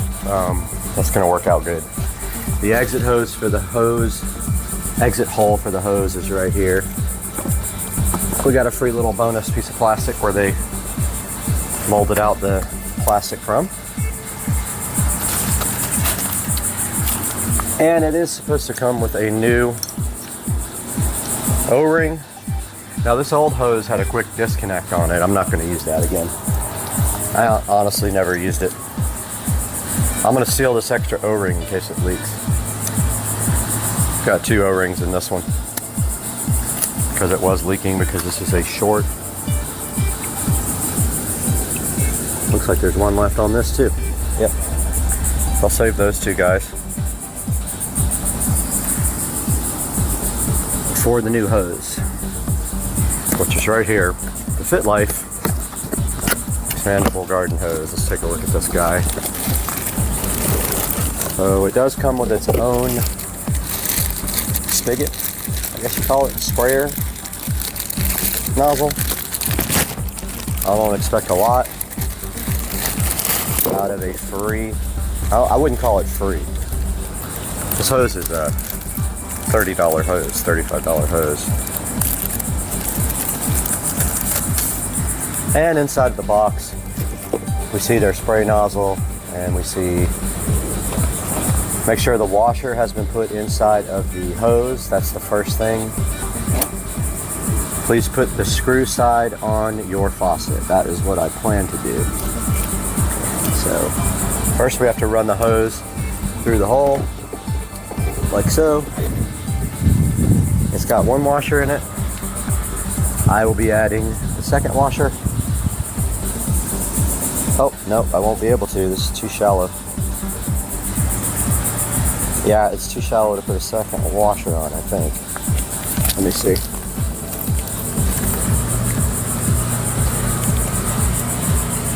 Maybe. Okay, it's gonna let me. It's one of those shallow faucets. I hate them. Spigot. It doesn't have a lot of threads on it. It's prone to leaking. Next thing it says, keep the valve closed and connect the nozzle. Turn on the faucet in the water, let the water fill the hose, and it should expand.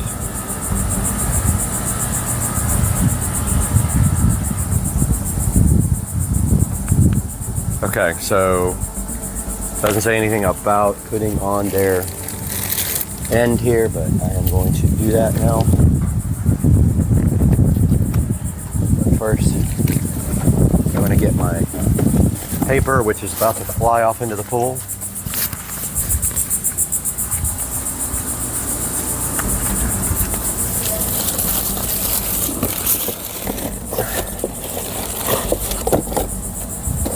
So double check when you do this that you have your O-ring inside here, or else it will leak. This sprayer feels like it's of good quality. Now we'll slowly turn on the water before we coil it up in there. Let's just give it a little test. Hose is pretty solid. As you can see already, this thing likes to move just with the easiest of pressure. So let's turn it on slowly and see what happens.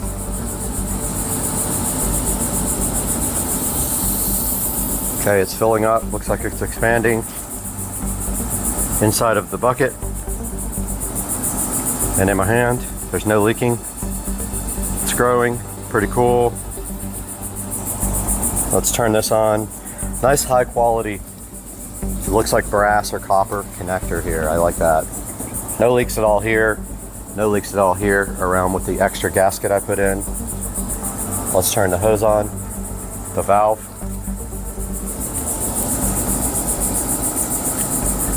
Valve is, okay. When the valve comes on, the hose does expand, and it does say that in the directions. Okay. Well, all right, this is working great. I'm gonna move the camera here. Thunder going on.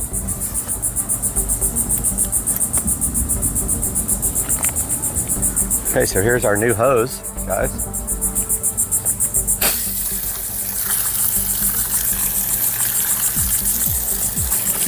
Working perfect. And I don't have much pressure in this hose. I don't know why it's like that. I think the plumber did something. Okay, well, it wasn't turned on all the way. That's one reason.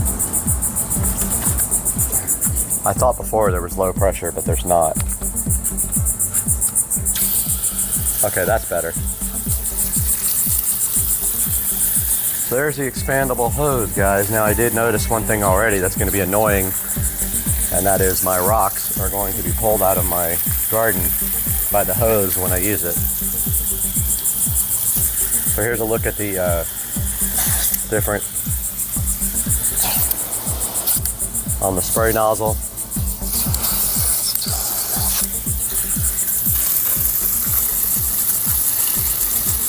That's full. Shower. Angled. Jet. Cone. And soaker, whatever that is.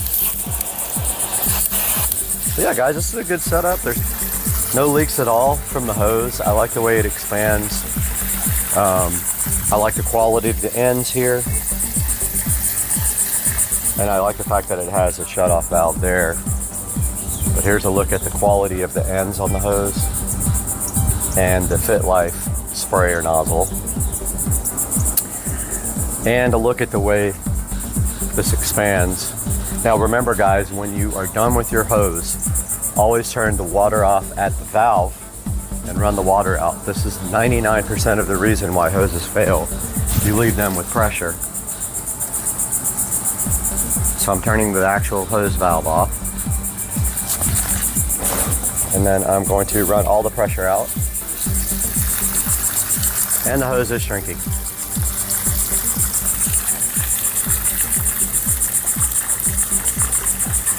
It is shrinking back up to its smaller size. That's awesome. That is so cool. You guys couldn't see it, but it shrank down back to the size, which is, I guess, what it's designed to do. Now it also says, when you're done, close the faucet while keeping the nozzle and valve open. Completely drain the water. That's what I just said. Store it in a bucket or hose in the garage. And there is a big amount of tips here on the sheet. So I'll take a picture of these and put that up on the screen, and then there's a 15% off code I will also put up on the screen. So that is the Fit Life garden hose. Now let's get it put away. Oh, that was good. Perfect for the video. The wind blew over the tripod, and the tripod went right into the water. That was awesome. Perfect for the video. There, now you guys are ready. All right, let's put this thing away. Now you can see what some people were saying on the forums, that this bucket moves very easily because it is made of plastic. However, all the metal ones in the forums had bad reviews because they would rust. After 6 months to a year, they would be basically ruined. Once that is in there, I think maybe a brick or something inside of the bucket, or even a stake driven down through the ground, would be ideal to keep this thing from going anywhere. I can see in a high wind this could possibly move, even though there's a heavy hose thing in there. So yeah, guys, that's going to do it for the review of the Suncast hose pot and the Fit Life expandable garden hose. Highly recommend both products. I'll let you know in the future how the hose pot holds up, but I'm thinking some garden stakes, those screw-in ones, straight down the center with a big rod on it to also kind of make a place for you to loop up your garden hose. I think I'm going to order, and then hope I don't put holes in any pipes or wires when I go straight down. So this is what it looks like with the hose coiled up. I didn't even show that. And you've got ample room for a larger hose if you want the 100-foot expandable hose, which I might recommend that because this one is only 50 feet. Although I do only need it for around the pool here. You might opt for the 100-foot, seeing as how little this takes up now. Probably would do that if I did it again. But there you go, guys. That's going to do it. Thanks.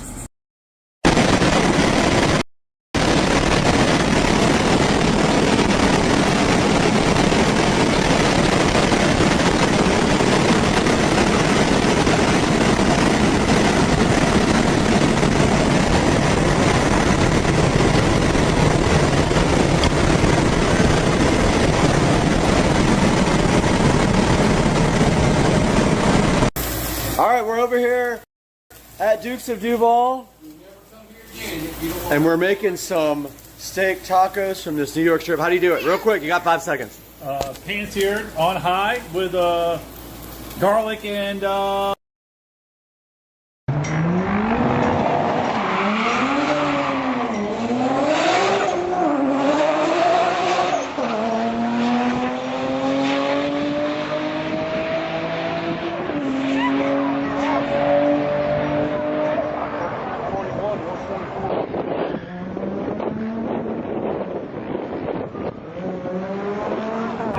speed limits in the pits is 20 miles an hour.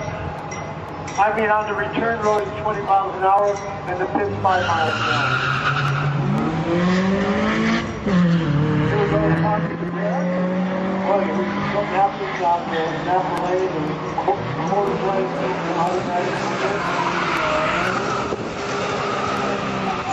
with a speed of 87.27 and ET of 15,964 to losing speed of 73.58 miles per hour, ET of 176. So.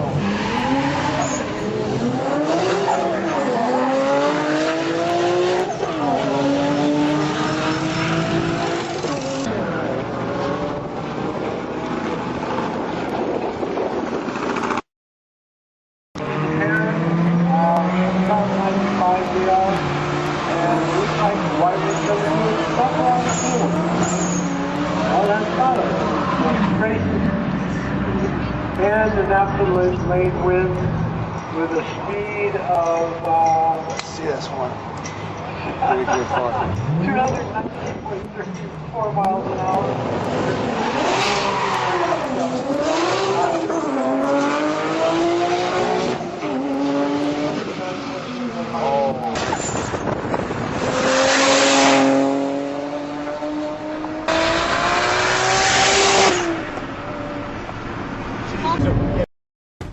But no, you got that phone holder thing. Yeah, so the camera overheated, of course. That's what happened. You have to take off all this corrugated crap or it won't fit through the hole. Oh, it won't? And then you got to go all the way to the top, and then the dash goes on after you put this through the hole. Where's your stool? Oh, I'll put it inside.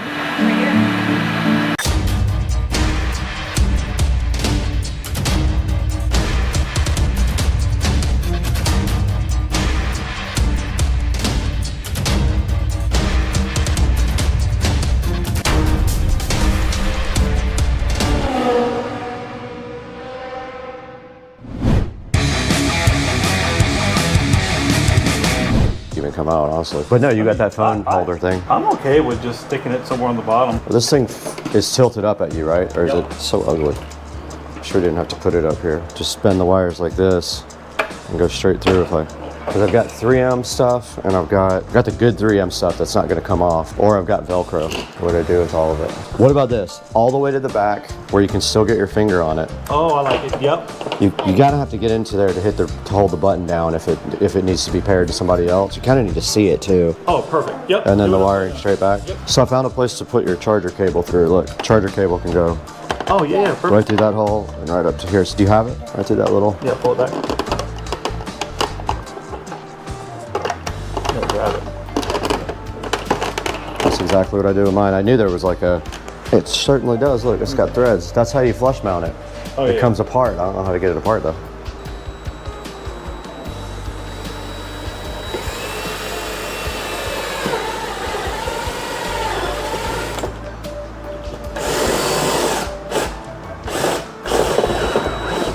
That's a couple times.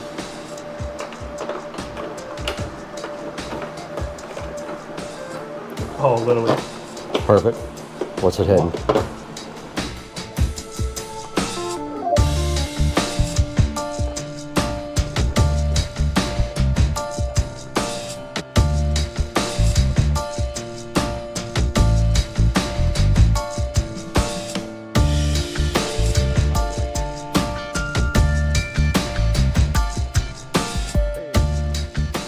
All right, I'm working on this Bluetooth again now that we've got the bass knob already mounted. I cannot find a good place for this, to be honest with you. All right, I'm drilling a hole in the bottom of this for the RCA cables and the power wire to go through.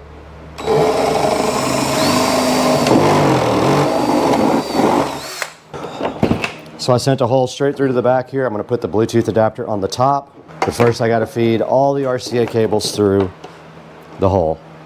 Camera's 1,000 degrees for no reason. All right, I got the Bluetooth adapter mounted. Sorry about all the noise, but it's very hot in here. We're good to go on the Bluetooth adapter. We got the bass knob mounted and I got the power run for the charger for the iPad.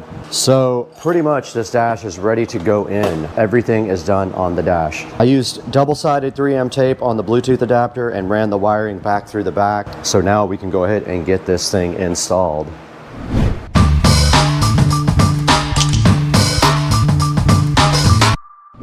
Okay, I'm gonna clear everything out and go ahead and try to put the dash over the steering wheel. To install the dash, you simply slide it over.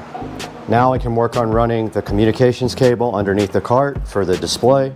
So I'm gonna go around to that side and start that process.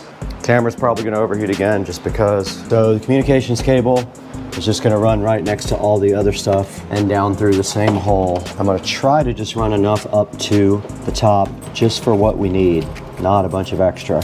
And tie it up under the cart if I can. I don't want a bunch of extra wires in the bay.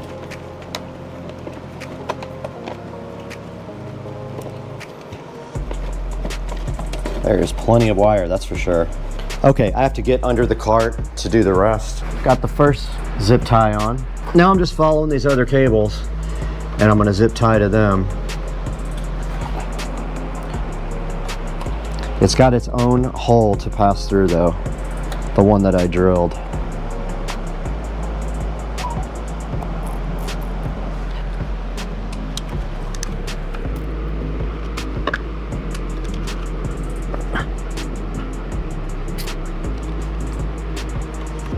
Okay, right here we take a turn through the new hole.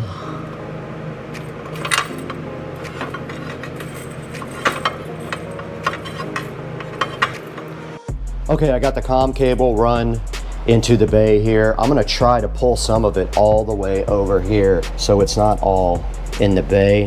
Let's see what I can do here. There's so much slack.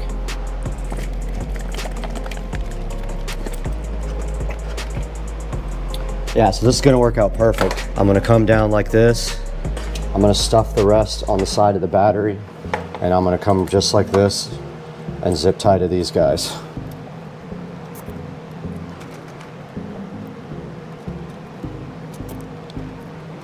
The comm cable is done. That means the display should work now. Our display's on, we're good to go with that.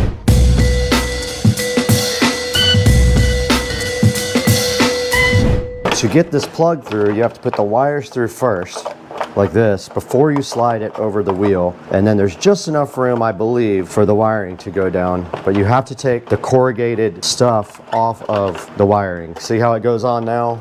No problem. And you can also pull it till you get to that part. Now, I need to know if I have enough. I don't think I do. I think all this needs to come off. It can go back on after, but you can't get the dash on with this.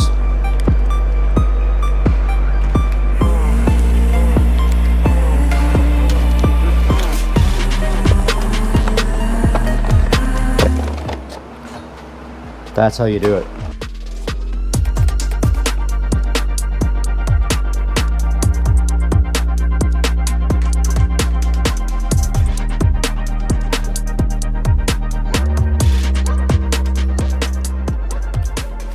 It took me about 10 minutes to figure out how to get the wiring through the dash. You have to take off all this corrugated crap or it won't fit through the hole. Oh, it won't? And then you got to go all the way to the top, and then the dash goes on after you put this through the hole. Hilarious. Yeah. Because there's no notch. We need to connect some stuff and we need to finish this real quick.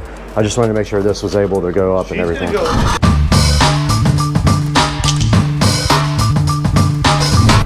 All right, so here we're back, gonna work on the subwoofer. Found this thing actually on the side of the road. Somebody had a sign that was just said free stuff. So I found this subwoofer along with an amplifier, and it's been sitting in my garage now for probably 5 years. So I'm like, perfect time in, break this thing out, clean it up, get it working. The porthole was rattling around in there, so I'm gonna take the time. Brad already screwed it back in, and I'm gonna take the time to seal it off, caulk it up to make sure we got a good seal on it. And then after that, I'm gonna go ahead and carpet it, fresh and new, put the subwoofer back in. Hopefully we'll be able to hear some sound out of it here in the next couple hours. We're on the home stretch with just probably 5 or 6 more things that need to be buttoned up, and then hopefully everything will be done and we'll be able to fire it up and test out the new system. All right, while you're doing that, I'm gonna go ahead and finish up getting your blinker control back on and start plugging things in your dash so we can get this thing back together.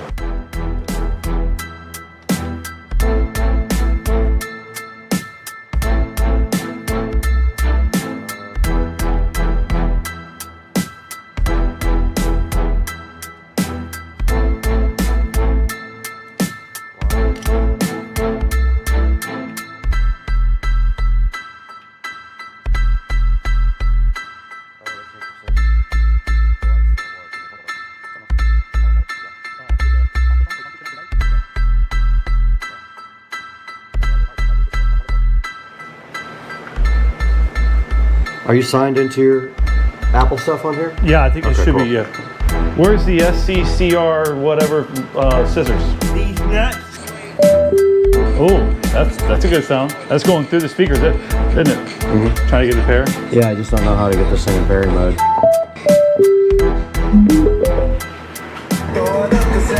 Oh!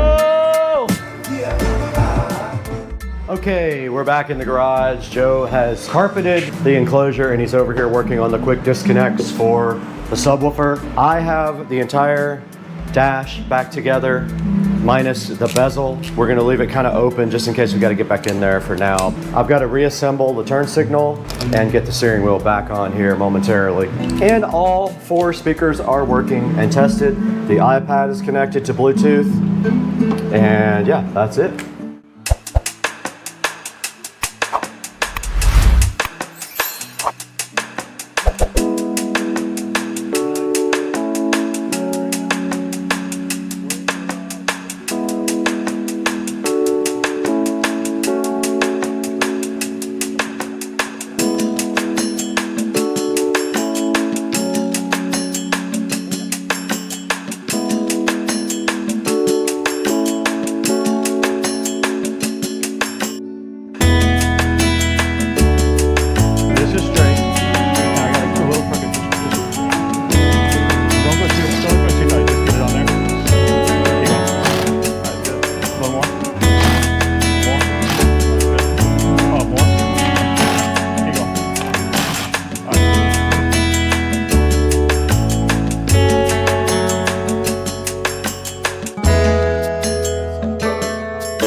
All right, this dude is making baked chicken, and he's got his garlic out. And what is the secret to making the best baked chicken on earth? 425 roasted, baby. That's it. I thought you were just gonna say, I cook it. Got my multi-tool. We're gonna have to do a little bit more cutting. Down to overheat, initiated.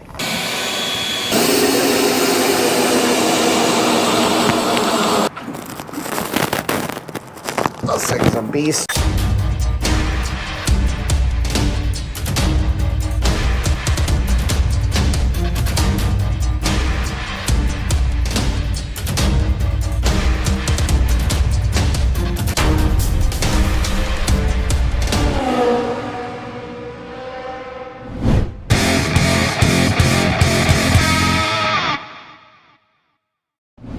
Hey guys, welcome back to the channel. This is Supercar Street Racing. We're out here in the garage. We have Joe's golf cart here, Dukes of Duval, and today is the second part of our battery installation video for the lithium-ion Mousesaur 48 volt 105 amp hour battery. So in the last video, you did see that we got everything out of the golf cart. We weighed the battery, 63 pounds of savings per battery compared to the new battery of what, 105 pounds? Yep. All right, so the next thing we have to do here is prep this golf cart engine bay or motor bay, whatever, for the new battery. And part of the problem we have, there is a spine sticking up that runs right between the 50% line here. So what is our plan to get rid of this thing here? Yep, so we'll obviously have to get in here. We want to do a little bit of measuring, make sure everything kind of marries up to what we want. We don't want to make any cuts or do anything that we don't need to do, right? So I think that we're gonna have to do two things. One, we're gonna have to manage the battery to be able to be seated in here, to sit flush, to sit level. Right. And then we also gonna have to manage the wires to make sure that we have an opportunity to have the wires that you cannot avoid that run from the front of the compartment bay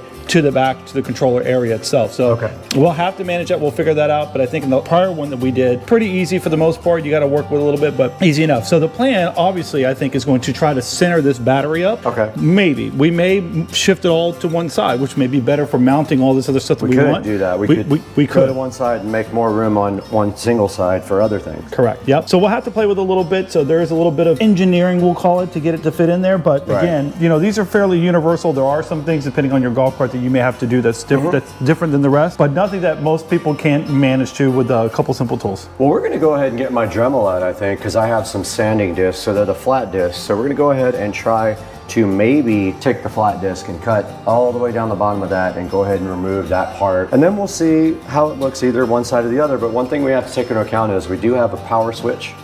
We do have cabling that runs from the side, and we do have the positive and negative cable. So we can't put it all the way until we have our things hooked up and see what if we have any cables that are sticking out, because we do have some battery management stuff and some display stuff that has a little bit of a edge on it. So what do you say we go ahead and grab the Dremel, go ahead and get the vacuum cleaner too, because we talked about cleaning this bay out completely. Got the shop back here, so let's get to work and get this cleaned out. Sounds good. Let's do it.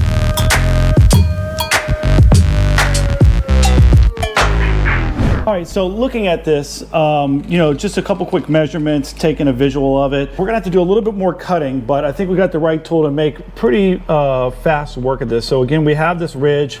We got a couple of little nodules that stick out here that I think are gonna have to come out. We're gonna cut it right flush to this here, so this thing sits directly on a nice flat surface all the way across, and I think we're going to be pretty good. So I have this oscillating tool right here. Should make pretty good work of it. It's not going to be perfect, but again, it's not the end of the world if you have a couple of cuts that don't look good, because it'll be covered up by the battery. You're not going to lose any rigidity. It's not going to screw anything up. There's no wires that run through any of this. So if you have the same golf cart setup, you should be pretty good.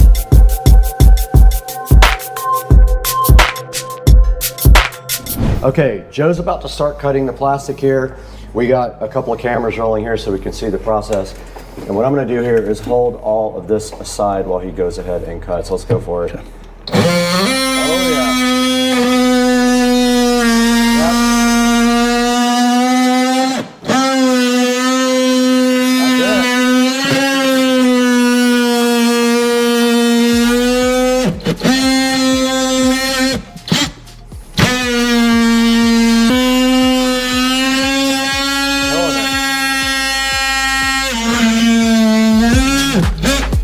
Okay, let's go ahead and do these.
Nice.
Yeah, so leave that because that's for my converter. Okay. We might have to redo that a little bit, so we'll figure that out. Redoing like almost everything. Yeah, and we'll just clean this out and then go from there.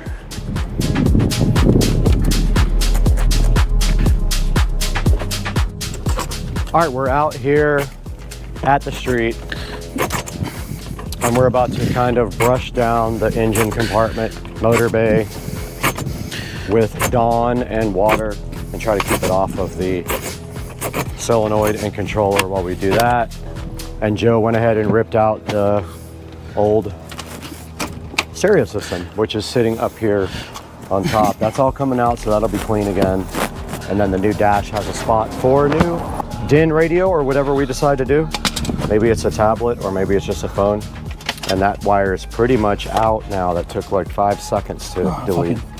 And now all we have to do is just grab the hose and we're gonna put some Dawn in there. We have a brush.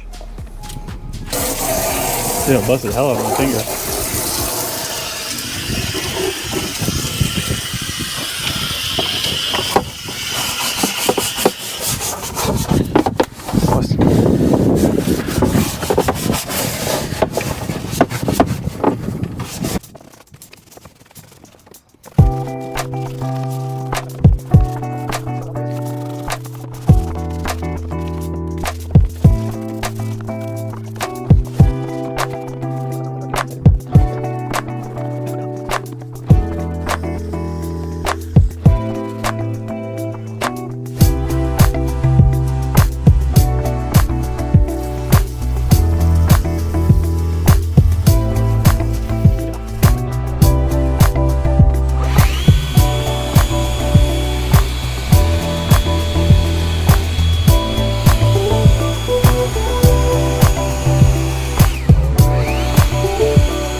I think that's a 15.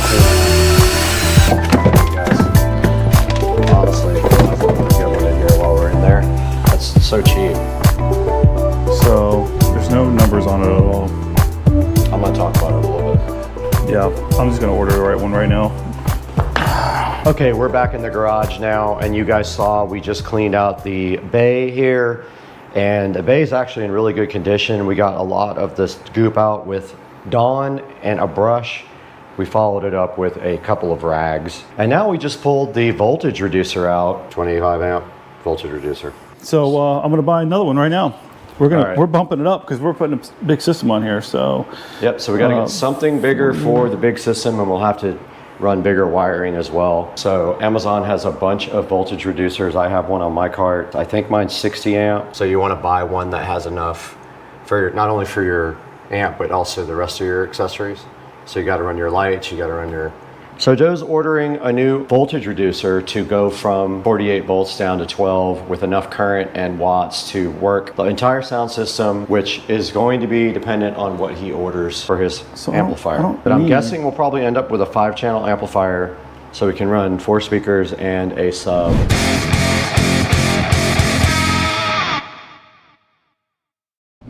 Okay, we're back out here in front of the cart and we've made some progress. We actually got a lot of the plastic cut out here. We cleaned the bottom of the cart, and then now what is the current status of this? I see a bunch of cut stuff.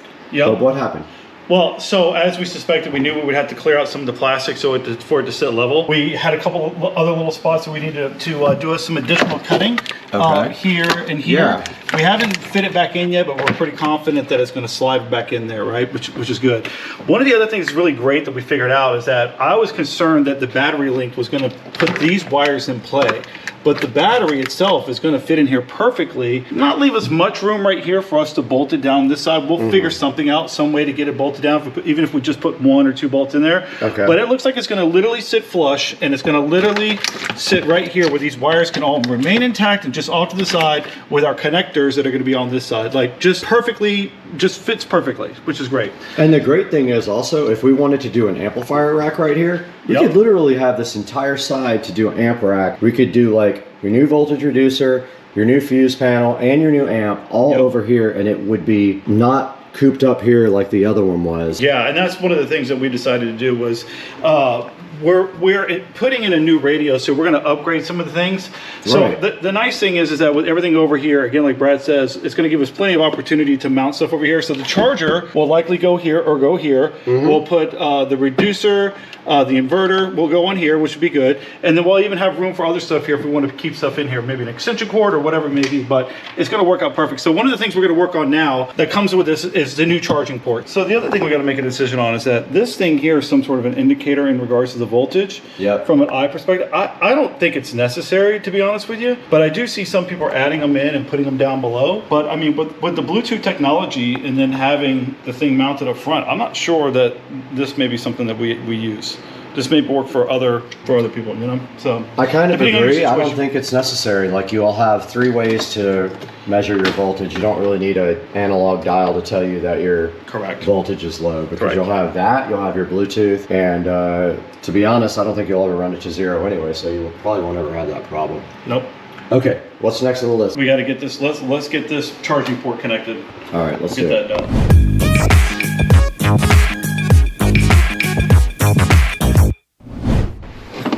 Yeah, that's the charge port side, right? Don't want to mount it here. Nope.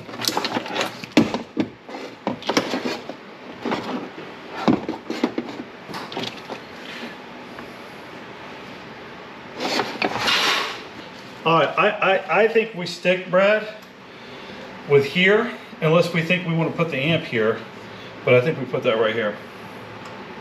I could put the inverter back here, right? And if I could put the inverter and the fuse back here.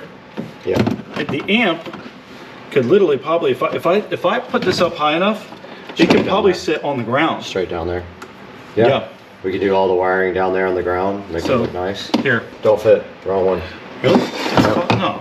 Ain't no way. That's gotta fit, right? Doesn't fit. Way bigger. These nuts. This one does though.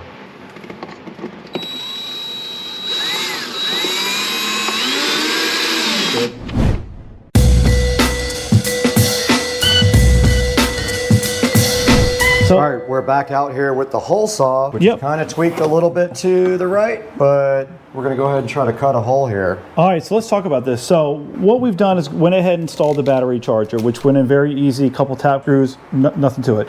So one of the things about this particular product is that I've seen in other instances where they supply manufacturer specific replacements for the charging port itself. This one does not.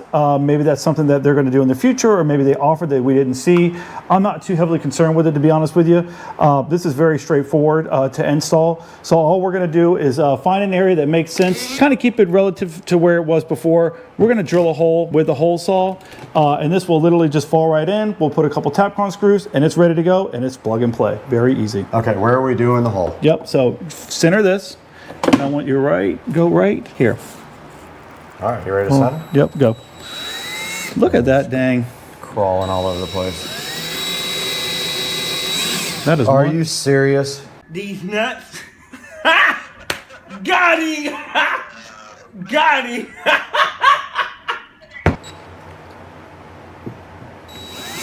Oh, it's way better, whatever you did. It's not wobbling now.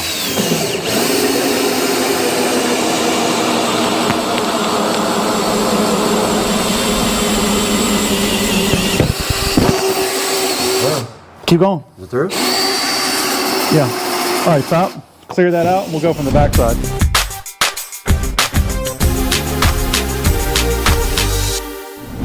All right, we're back out here with Dukes of Duval, and so he's going to go ahead and plug in his printer cable so he can print stuff. So he's going to turn up the, I guess it's called like the, what is it called? Well, a couple things that we're gonna adjust. One, Regen. I'm gonna just adjust the regen, and then I'm gonna adjust the. It's got like a governor on it right now, and I'm gonna open that up. Look at that blue thing, dude.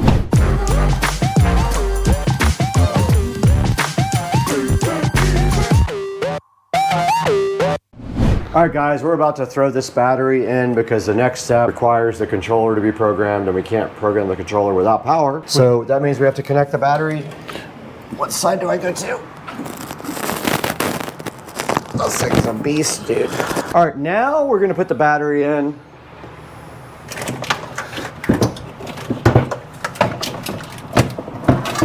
Flush. The battery, after we did a couple little cuts in the plastic, literally fits in there perfect. The control for the runoff switch is able to still be usable, which is good. Having a little bit of difficulty figuring out how we're going to bolt the side down.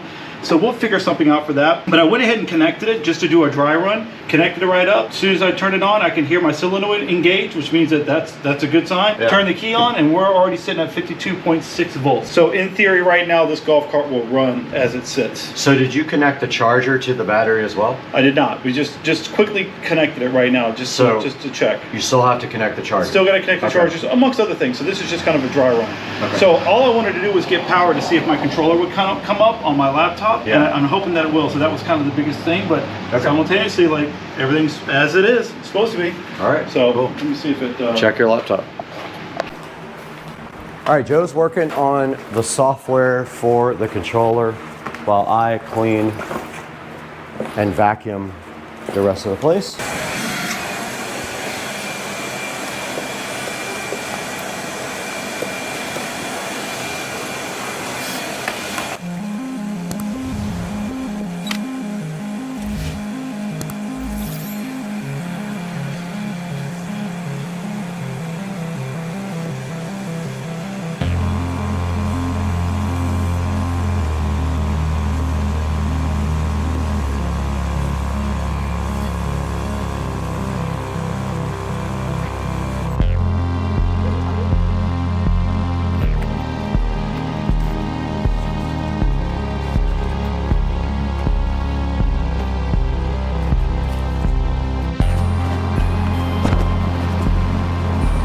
Dude, come on, buddy. Come on, dude. Yo, club car came with USB ports?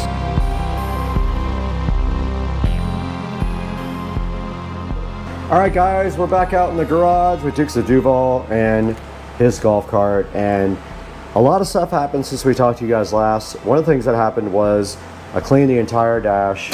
So I went in there and I got all of the dash cleaned with the Aerospace 303, which is the Denver zip code. Area code. And it looks so good. And then we also hooked up the display right there. Very easy, super easy to do. Tried to hook up the controller, but it's not responding on USB. Correct, so we're gonna have to look at that. We're gonna have to check that out later because he wants it programmed a different way. But if you can hear this right now, this thing is ripping so hard, and it went up 1% already, but it was 44% state of charge when we hooked it up. We mounted the charger there, and the little charge indicator there, it's flashing, the analog dial, and then his voltage meter right here. We got the cart completely reconnected, and it's really just time to, since we can't change the controller, all we can do is go rip this thing. So that's the next thing. We're gonna see if this thing actually works. All right, we are at the Morristown Game Vault, which I had no idea even existed. This is probably one of the coolest places I've ever seen. And if you go back here, there's the Tron in the vault. So awesome. This place is amazing. Look at it. Unreal. Every old video game you can think of. And I just happen to be staying a block away from this.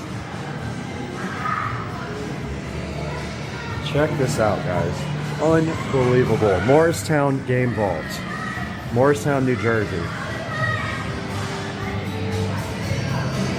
This place is amazing. Oh, they got xenon. I am definitely coming back here later.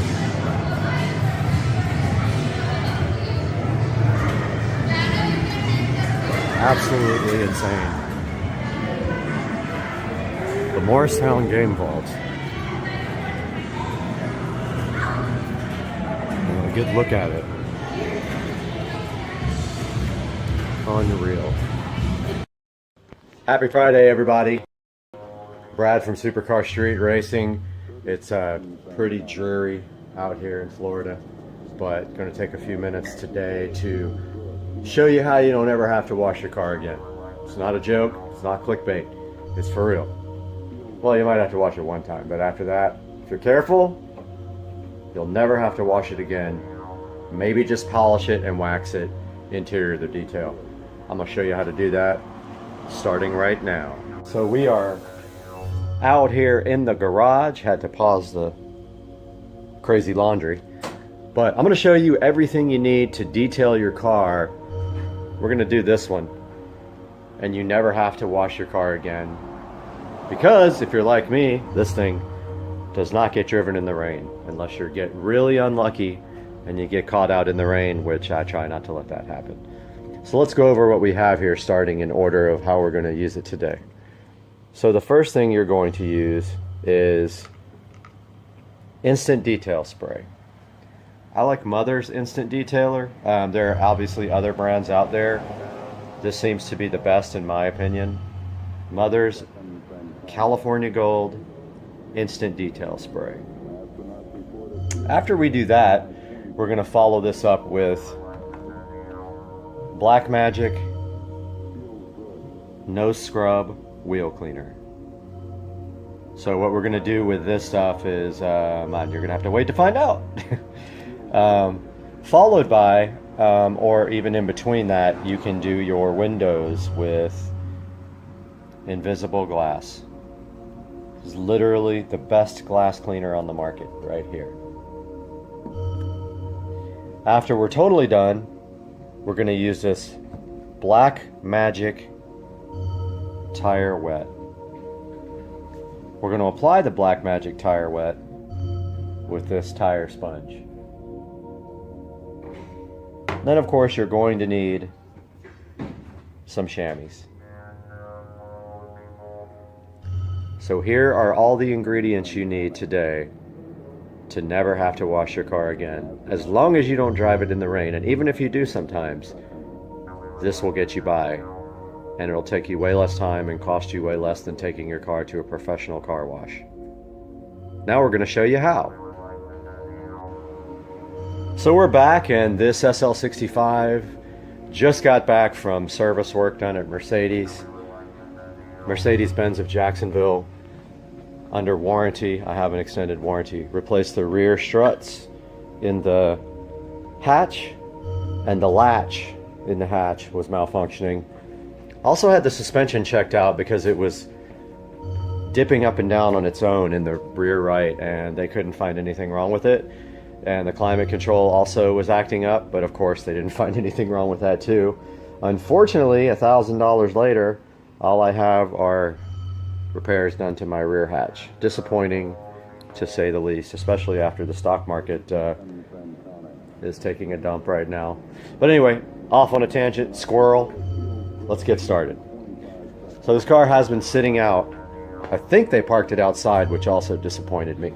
But you can see the glass is pretty dirty there. Glass has pollen and stuff on it. We're going to start with this Mother's Instant Detail Spray. My car does have a clear bra, which I have plans to get rid of, and I was going to do that today, but I don't think I'm going to have time. Just take this Mother's Instant Detail Spray. Be generous with it. It's not that expensive. You don't have to worry about using too much, like wax or whatever that could cost more. It's a very good amount on there. Get one of these soft cloths here, double it up. And as you can see, this car is not very dirty. Wipe it down pretty good. Don't forget all the nooks and crannies here, like around this vent. There's a good example of what it takes off the pollen. Now this is the clear bra, which as you can see is starting to crack here. I'd like to get rid of that as soon as possible. Make sure you flip over your rag. This all may seem elementary, but make sure you have plenty of cloths available. You're gonna need 4 or 5 for the whole car.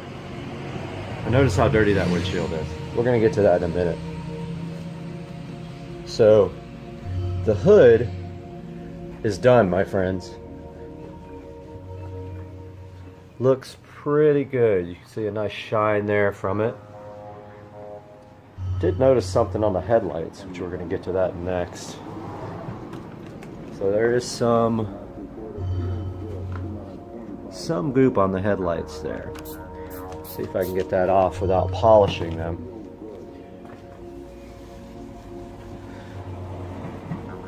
Nope, that is just part of what is on the headlights. And I don't know if you can see that, but it's got a couple little things right there. And there's some little dirt right there. That is not going to come off.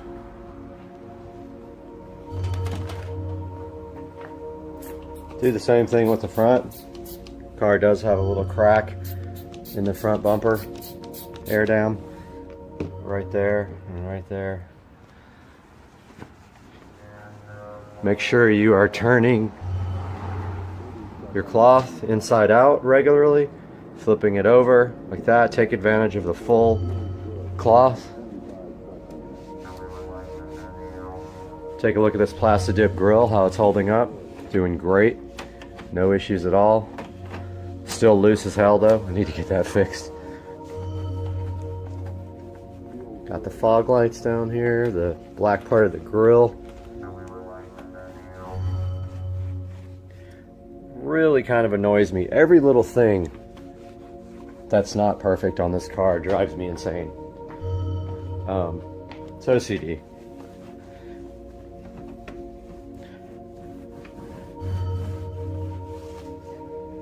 But that is the front of the car. Need to get rid of that clear bra. As you can see right there, it's causing some issues. Now let's move to the side. Got the front done. Already used 2 rags. Gonna move on to a new clear rag. First thing, spray the whole side. And this half of the top. Let that soak in for a minute. Don't worry if you get the windows because we're going to move on to that later. Now I already did the back of the car and the other half of the roof and the other side. So let's move on to this side. Take your rag and double it up. The rest is pretty self-explanatory. While you're doing it, make sure you look for any super. Look at that clear bra where it's coming off. That's just clear bra right there. It's not paint. But anyway, make sure you look for any super bad areas and take your time. Go over those areas a few times. You have like really bad stains or really bad dirt in one area, you may have to go back a few times. Like there's a good example right there. Don't know what that is, but it came right off with a fingernail. Top is done. Look how bad the back window is.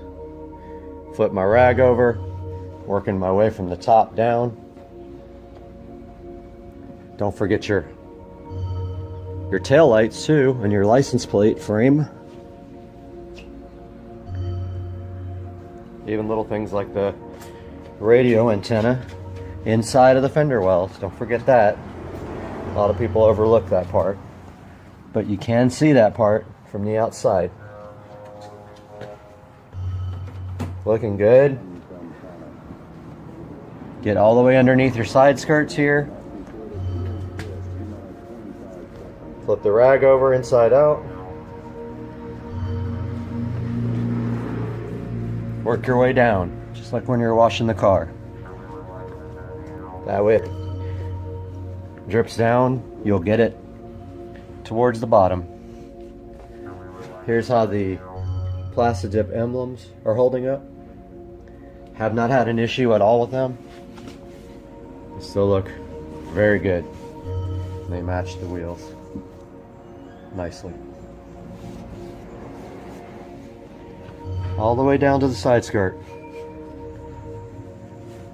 Inside the wheel well.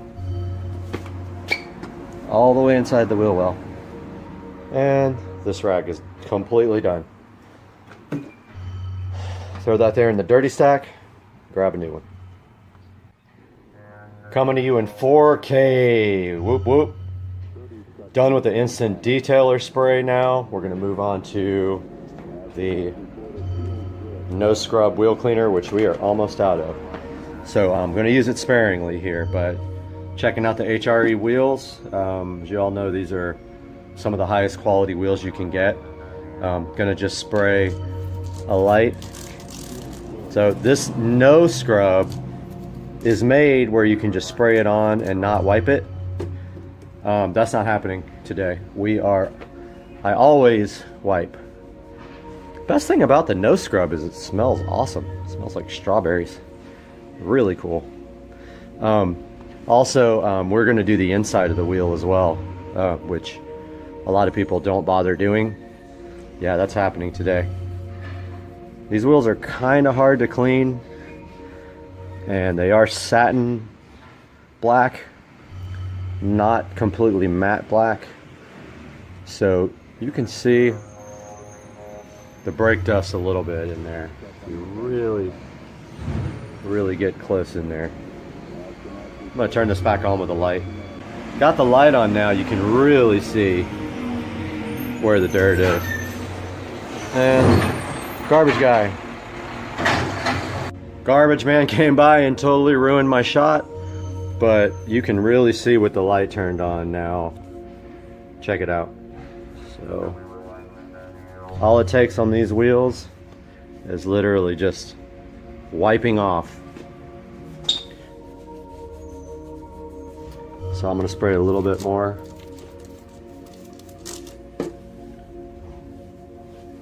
Now you can actually see now the inside of the wheels, and I am going to clean the insides. These wheels take a little bit of time, but totally worth it. I can tell that they drove my car at Mercedes. The question is, did they joyride in it? I guess we'll never know unless I get a dash cam. But that's how you do it. And then I'm going to show you the inside of the wheels.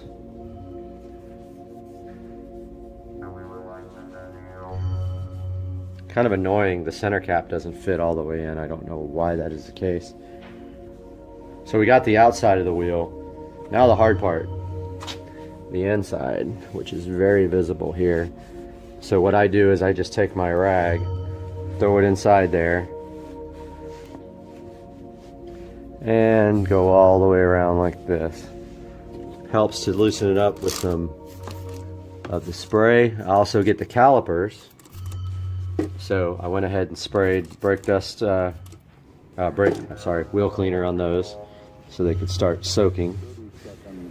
Your hand is going to get dirty in this process, so just that's part of it, dude. Like that. So really, you should probably do the interior before you do this part. You're going to get your hands pretty freaking dirty right here. And your rag too. Be ready to switch out rags frequently in this part. Now this part's hard here where the caliper is. I just kind of forced the rag in there. There's not much else you can do besides just let it kind of be forced around the caliper. You got to stuff it down through there. I don't know if that makes sense, but inside of the wheel looks way better. So as you can see, I spend probably 5 minutes per wheel when they're dirty. But that's the key to keeping them like brand new. You do not let the brake dust sit on your wheels. And then you do your calipers. Now if your rag's not clean, you're just putting dirt right back on your caliper because your rag is wet. So really want to get these calipers out and repainted. I don't know when I'm going to have a chance to do that. But that's the calipers, all clean, and the inside of the wheel.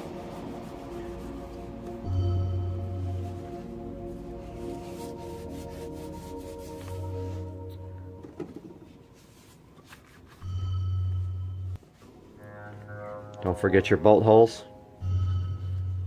You won't be able to get all the way in there, but get as best you can. Take another good hard look at it with a bright light, get anything you missed, and then move on. We are all done with the wheels now. Very difficult. That took me about 20 minutes to do the whole entire wheel. So we're gonna move on to the Black Magic Tire Wet. So what you do is just either spray it directly on the tire, or take your brush, coat your brush, your sponge, whatever it's called, and just go all the way around. Now notice I kind of get the actual tread of the tire too. That'll wear off. The difficult part is at the bottom. These tires are such low profile. Look at the difference already that makes. Stuff lasts a pretty good amount too. There you go. There's the Black Magic Tire Wet. Let's go to the second tire here. Take your brush, fill it with tire wet, and get a little bit on the tread. Make sure you get the inside lip too if you can. So that's the lip that's underneath there, next to the wheel. You can see right here, put the little sponge inside the lip. Again, the bottom is right up against the concrete, so it's kind of hard to get that part. I'm noticing a little bit of leftover dirt on this wheel too, so I'm gonna come back and get that part. Now let's move on to the next one. Headed to the passenger rear. Got my brush. Fill it up with Black Magic Tire Wet. And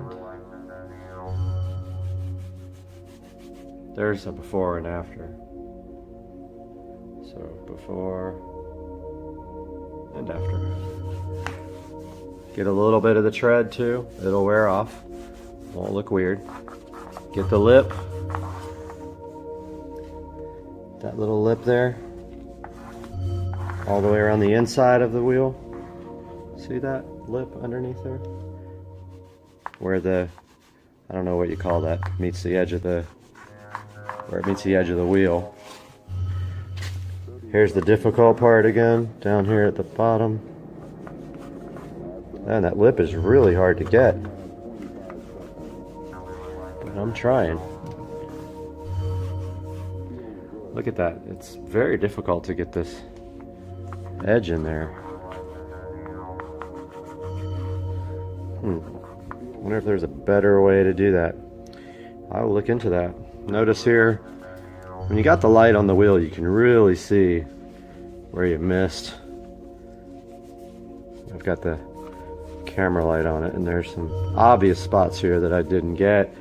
And also, when I brought the rag out from the inside, it put some dirt back on my freshly cleaned wheel. Might be a lesson learned to start from the inside out. Makes more sense. But I definitely see a lot of spots I missed once I have the light.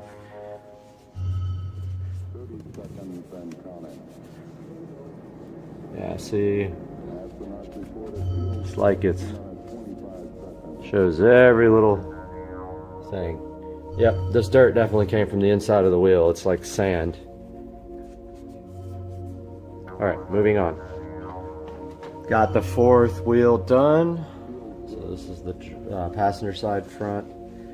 And now taking a look with the light, which I've never used the light to do this. Actually a good idea.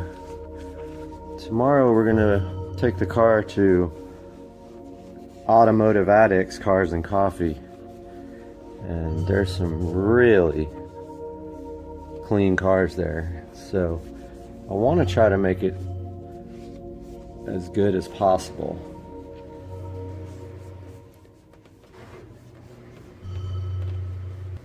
And the light really shows what I missed here.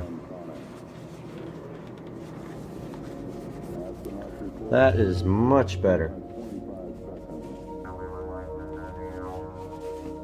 I always forget the face here. I don't know why. But the actual face of all the spokes, don't forget that.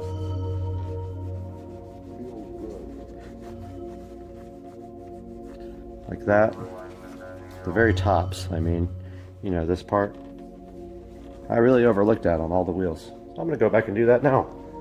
Got a crazy pile of dirty rags here. The only thing left now is the glass. So I'm going to go ahead and tell you now, forget about Windex, okay? For your car, don't use Windex. Go to the auto parts store, spend the money on invisible glass. It does exactly what the name says. Grab a couple of your chamois. I've got one here that's a little bit rougher. I use that for scrubbing. These windshield wipers do not like to come up, so that part has to be done by hand, but just put a nice coat of that on there, just like that. Don't put the metal can on your actual car, that's plastic. Take your scrubber to it. This windshield is, I think, the dirtiest I've ever seen it, except when I bought the car and drove it back from New Jersey.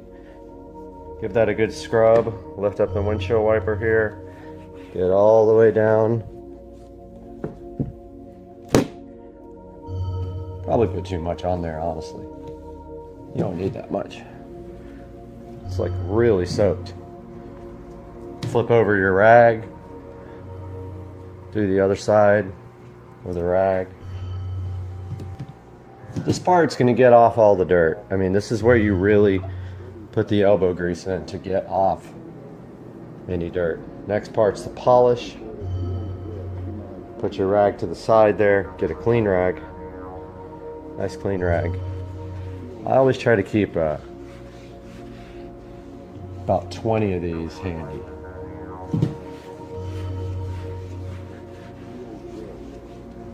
Make sure your rag doesn't have anything on it. If it does, it's going to leave a coating on the windshield. Flip that rag over a lot. Now, if you see any streaks, if this doesn't get it, you're going to have to go back and do it again. I'm sorry, people. That's what happens. Now, those little things left are pits in the windshield. And I do have this amazing crack in the windshield. Now, the reason that did not get fixed. When I bought the car, the gentleman who had it was a stickler about original, and it had the AMG sticker on it from the person who, oh, sorry about that, a little reminder going off in the background. It had the AMG sticker on it from the person who built the engine.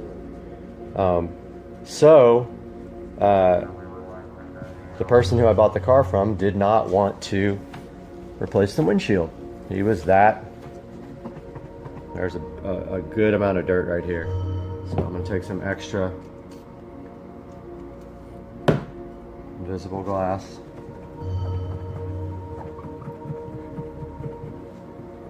It's not coming off that way, so I'm going to go ahead and scrape it. Totally gone. So there's another bad spot. This car is really dirty. I'm disappointed in Mercedes of Jacksonville. I might have to have a word with those guys. Say, hey, you gave me a dirty car. Don't forget under the windshield wiper. Car was filthy coming back from them. Makes me wonder if they drove it. Oh.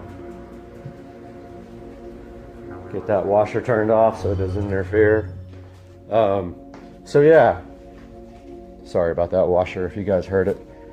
So there is the front windshield with invisible glass. You can see that looks 1,000 times better. I'm gonna go ahead and do these super dirty side windows, and this super dirty rear glass. And we'll be back. Taking a look at the side glass after I'm done. Mirror finish, pretty good. And there is the half that's not done, and the half that is done. So this is how you never wash your car again. Pending you don't take it in the rain or mud. This is how you keep your car clean without washing it. This is Supercar Street Racing. We've already showed you the interior, and we showed you the exterior. See you next time, friends. This dude is just chilling on my deck, wanting some food, and this is a blue Heroin 3.0 coming to visit me on a cold winter day in Jacksonville, Florida. Let's go, Blue Heroin. We are out here in the Supercar Street Racing sunroom, and I'm about to go on a little business trip. But before I do, the manufacturer, Disease, These nuts. that sounds hilarious, has provided me with this smart security camera, model CG6, to take a look at with you guys on the channel. So let's get this thing unboxed, see what it's all about with Disease. These nuts.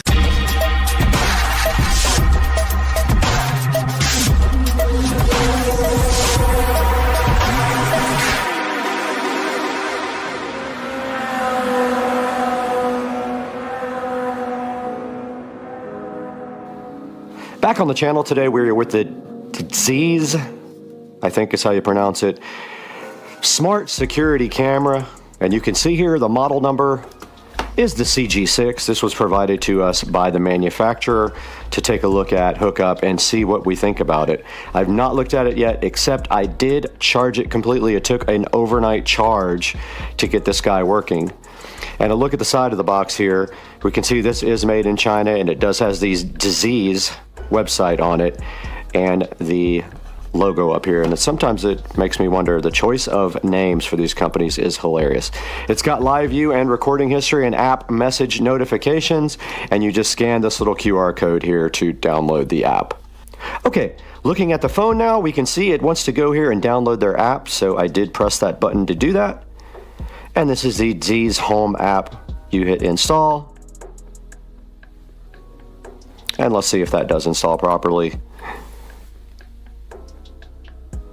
And yes, it did. Let's get it opened up and see what's inside of it.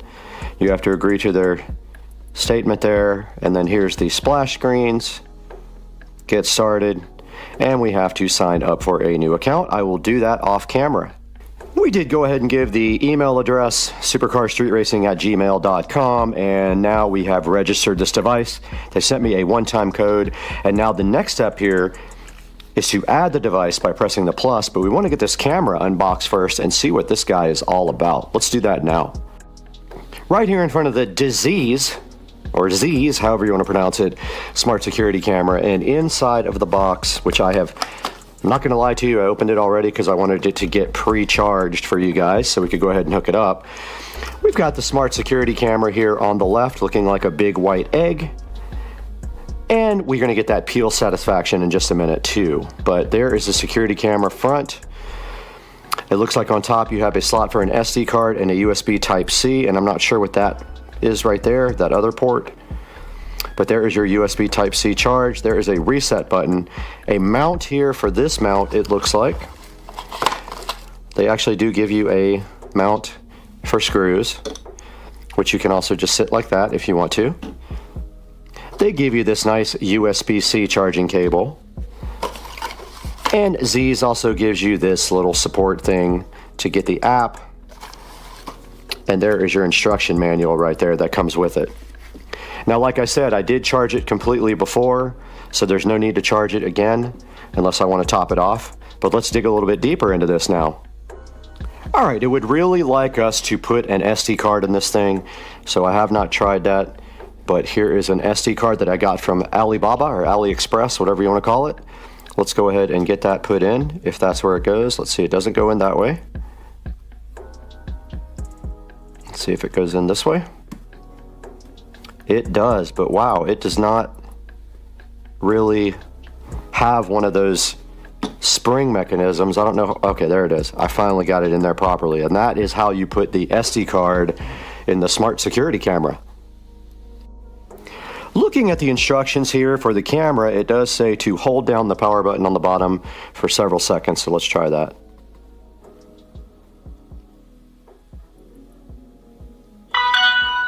And we did hear the little tone on the camera, and it is making a little noise now, and we're going to want to try to add this to the app. So we got the app open here on the phone, and it says add new device. It is making a nice little tone for us.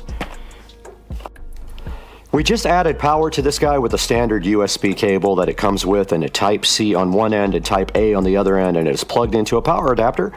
And we can see right here that the yellow light did come on the front right there, indicate that it is charging. And now let's go ahead and power it on.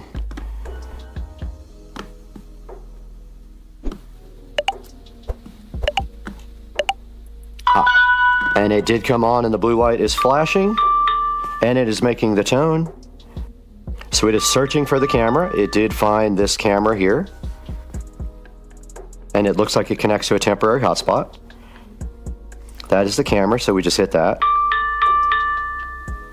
It wants to use location, that's fine.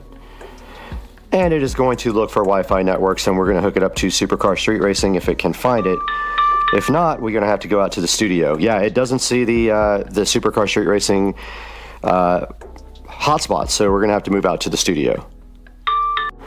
Out in the Supercar Street Racing studios with this smart Wi-Fi camera, and here it is on the app, and now we're close to the hotspot, so let's go for it. It's looking for Wi-Fi devices. Let's see if it finds the Supercar Street Racing Studios Wi-Fi. It did. And then over here, while you guys watch this, I'm going to put the password in.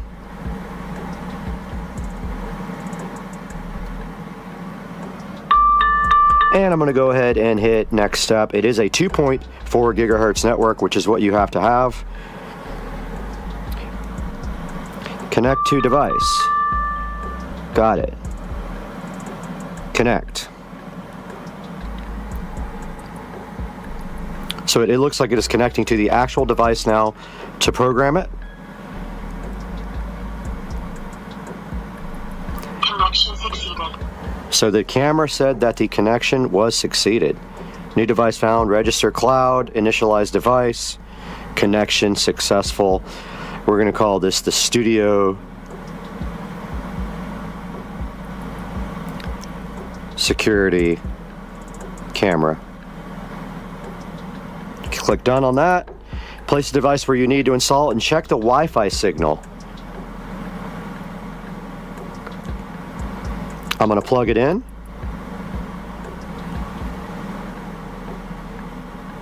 I'm going to hit next. And that's about motion detection and height and angle and mounting. And I do not want cloud storage. I'm going to continue with free. I'm not going to do notifications for now. And let's go ahead and see if we can see the camera. And we do see the camera, and it does have peel on the front.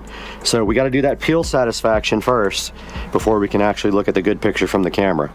All right, we're out here in the studio with the mushroom light, and we do see our security camera plugged in directly up here next to this clock that is looking oh so fresh. I love that clock, actually.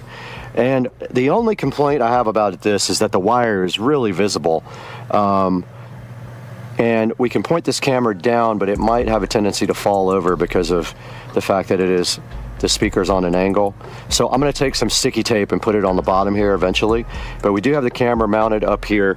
So what we're going to do now is go ahead and open up the app and see if we can see our camera. Let's go ahead and hit play. And there is our security camera. And it is angled up a little bit, so we're going to want to get that angle down just a little bit more to see more of the room. So we can go ahead and do that now. All right, so we do have our security camera ready to go. I'm going to go ahead and get on the phone and record some actual footage of the camera while I do some editing for you guys. Hey there. Subscribe to my channel. And also press this bell icon.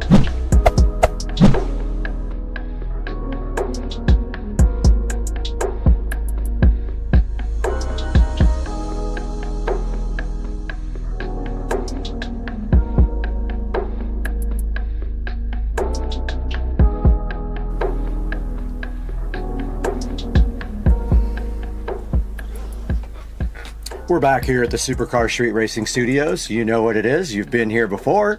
And today we were provided this Disease security camera, the funniest name in the world. If it's Z's, it might be pronounced Z's with just a Z, but I think it's hilarious that it says diseases. And we were given this by the manufacturer to take a look at and see if we enjoyed the video quality. You did see some actual video of the camera right before this. I'm going to throw some more up on the screen right now, right before we take a look at this.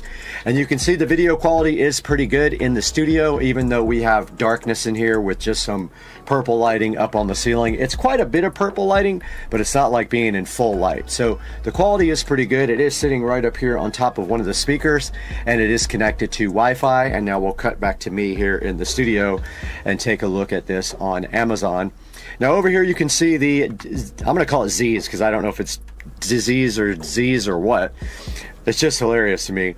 But here it is. It's a wireless outdoor spotlight and siren 1080p battery powered Wi-Fi camera. It does motion detection, color night vision, two-way talk, and it uses an SD card, which I did put a 64 gigabyte SD card in there, and it recognized it with no problem. It is $38 right now on Amazon, and you can get a coupon for 6% off if you click this button right here. This will be in the description. Make sure you order it through me. Please, it helps me out so much. It gives me just a little bit of cash, and just enough to get by on the channel. And taking a look at some of the other pictures here, if we go zoom in, it shows you it has AI. Of course, everything has AI now, whether it does or not. And it shows you activity zones and secure storage options, smart and trusted, and then rain or shine. It works either way. It has a 4.3 star review. Some of the worst reviews are useless for outdoor monitoring. Camera work properly first 8 or 9 months. I really wanted to like, but they're not dependable. Never buy again, not worth it. Those are the 1-star reviews. Taking a look at the 5-star reviews, however, says absolutely amazing. That person did buy it. Didn't look like they got that for free. Excellent in Spanish. Great value home security cam. Love this camera. And so far, you'll see from the footage that I put up on the screen a few minutes ago, not having any issues with the camera whatsoever, and the quality is good enough for me. And that is going to give me a security camera inside of the Supercar Street Racing Studios. I have tons outside. The only thing is, with all these different security camera brands, now we have more apps we have to deal with. All my other cameras are Wise cams, and now this is the first one that I have that is not a Wise cam. No wires, easy to set up. I do have this guy up here plugged in permanently to a USB cord so that I will never have to charge it. You could choose to charge it. And it says it lasts a while, but we didn't actually test the battery life because we have no way to really do that. And that is the Z's wireless security camera. Go ahead and get one and buy it from the link in the description. Guys, we appreciate you so much at Supercar Street Racing, so please like and subscribe. Come back and see us, and we'll see you next time. We're out of here. We're going to New Jersey.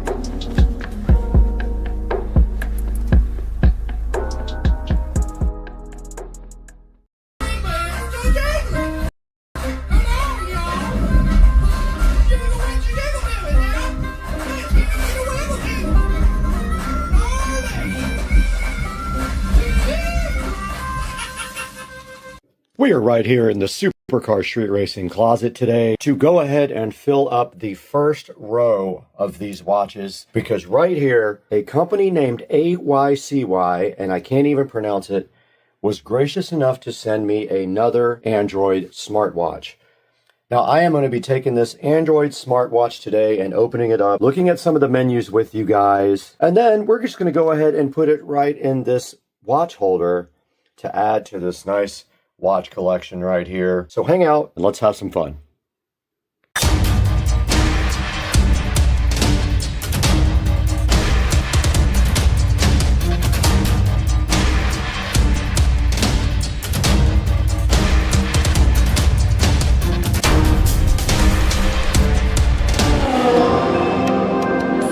Right here in front of me underneath this box is the AYCY smartwatch and fitness tracker, and you can see right here it comes in a variety of colors, and we have gotten the yellow one right here to look at. Now this thing is IPS 68 waterproof rating. It does have a touch screen, and it is the brand AYCY, however you pronounce that, and it works with Android 5 or iOS 9 and above.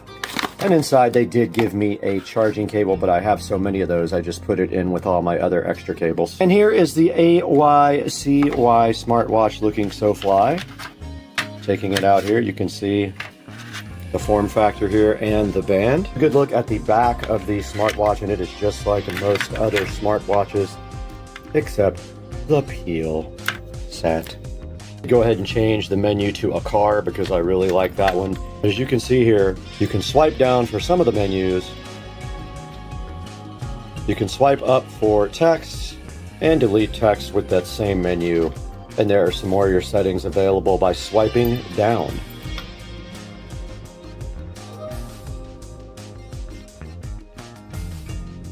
Now, being that this is a fitness watch, of course it does keep track of all your fitness stats.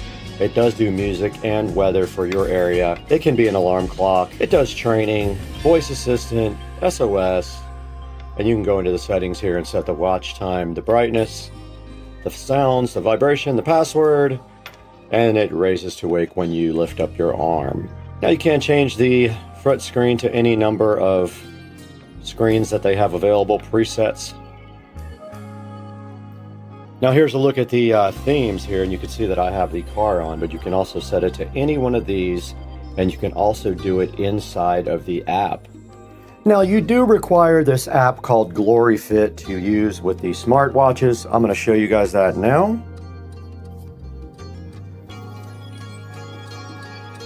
And there it is right here, GloryFit. And down here at the bottom where it says device, if you just hit that, you can see that it is linked up with a device right here. You can unbind with that device and bind with a new device. And if you click watch faces here and custom dial, you can see that that device only offers one custom. And there is the dial center.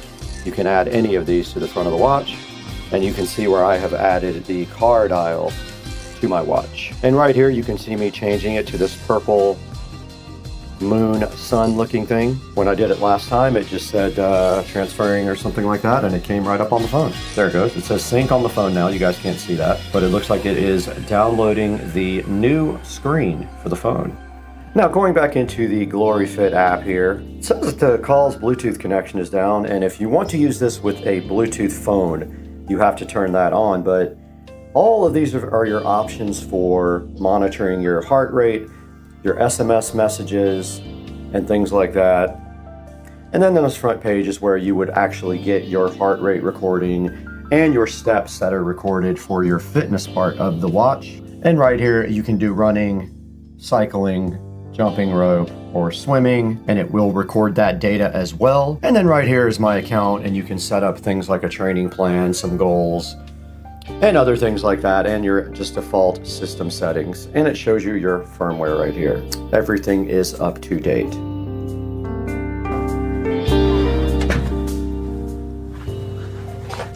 Another visit to the Supercar Street Racing 4K production studio, and today we are offered this smartwatch from a company called AYCY, and I don't know if that's ICY or ICY, but we did get this new smartwatch courtesy of them, and we wanted to just let you guys take a look at it real quick. And here it is right here on the front of the screen, and it has a 4.7 star review. Now I really don't like doing these watch reviews just because they're all kind of the same thing.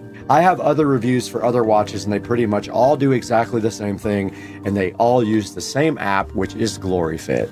Now this watch will show you SMS messages on your wrist, it can make phone calls, it can control your Bluetooth music, and it will track your fitness all day long and tell you how many steps you've done. Now taking a look at this thing online, it does have 4.7 stars.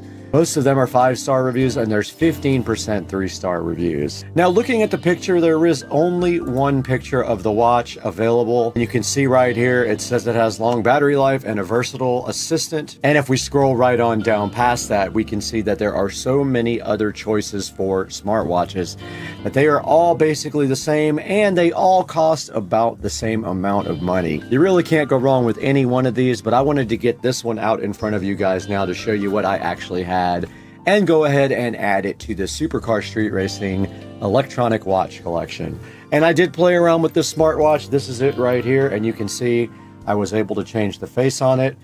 And if you click into it, you can actually go into the settings and change a lot of other things. But you guys saw in the app on the phone, it's called GloryFit, and that is where most everything is controlled for the watch, and it makes it a lot easier. Now, if you do get this watch, bear in mind that these have different looking bands on them. This is one of my least favorite bands, but yeah, that's what just came with this one. But checking out some other watches down here, they all have pretty good reviews, so you can't really go wrong with any of these that you pick. Now, I just wanted to briefly thank you guys for the channel support and joining us today on Supercar Street Racing.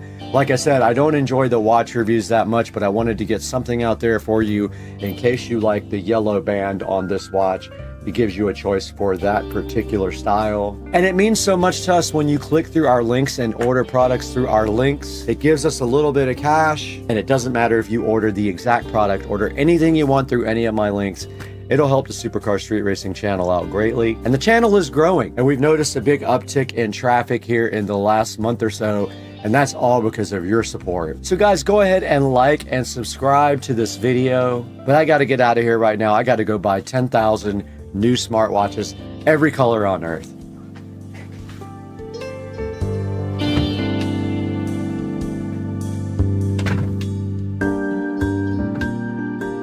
Back in front of the watch now in a little bit darker room so you can see it. And you can see we transferred this new watch face from the phone to the watch, just like that. There you go. It's upside down though. Yeah, I know. Go. Oh, let's go. Bubba, get going. He's driving on a suspended license. He just fled from police. He's got two felonies there. Bubba, massage that car. Massage that car. He's hipping down. All right, you can see Sledge right there on the left. That was fun taking you to school today and delivering you into the schoolyard, because you don't understand about country accents like I do. because you're oblivious, because you have one and you hear it every day. But when I brought you and delivered you into the school and sat you down in your chair and told you, now you know. Blessed day. Hey guys, welcome to the channel. Supercar Street Racing here with an unboxing of a product that I have been asked to review by the manufacturer.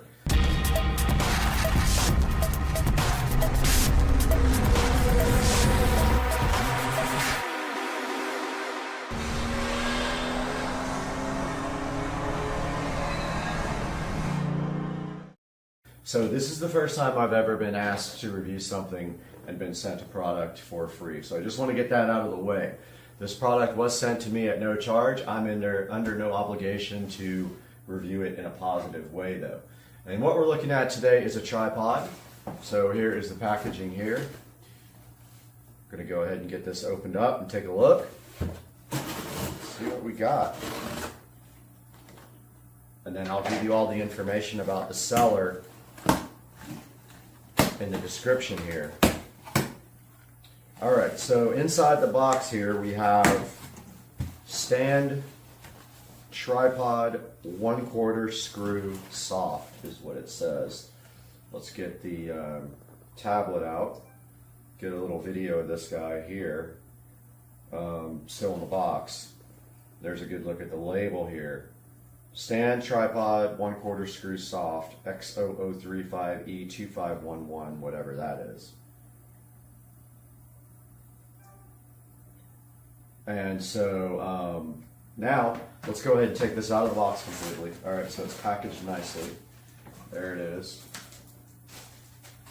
And we've got a cell phone tripod, video stand, height adjustable, 360-degree ball head, gooseneck, phone floor holder for live video is what it says on that. And then let's take a look at this inside of the packaging and see what we have here and see how well it does. We'll have to switch to the tablet at that point because the phone will be on, hopefully on the new tripod. Alright, so first thing I can say is wow. It feels very heavy, so that's a good thing. It feels very capable. Go ahead and packaged very nicely, by the way. Got a little white box here with something in it. Let's see what's in there. So it looks like inside the box we have like a swivel mount, I think it is.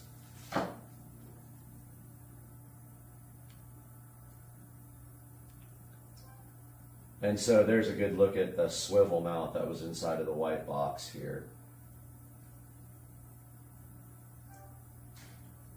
And then let's go ahead and open the actual packaging. Like I said, it feels very, very high quality. And again, I am not getting paid to say this, and I was sent this product for totally free. But this looks like a professional tripod. It doesn't look like a cheap tripod that you get off of Amazon sometimes, where it's so cheap it can't even hold the phone up. All right, so then there's a instruction manual here.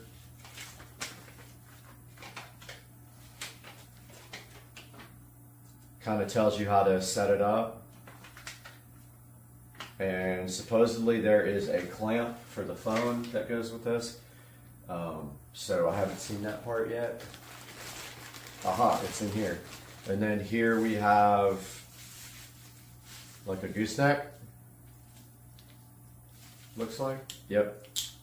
Very solid too, by the way. Nothing cheap about this. And so here's a good look at the gooseneck up close. And the adjustable thing there for the top. And inside the bag is the very last piece of the puzzle here. And this is the phone connector. Phone holder, so to speak, right here. See on the back it's threaded, and then it looks like it's adjustable here, so it's not a spring type like the other ones are, like the one I have now. It is a adjustable to make it wider, so it'll have to be really wide for my phone to fit. We'll see if that works out. So let's go through these instructions now and see how you set this up. So it tells you to open up the legs to make it extended. So I'm sure they're talking about this. There is an adjustment here to loosen it up.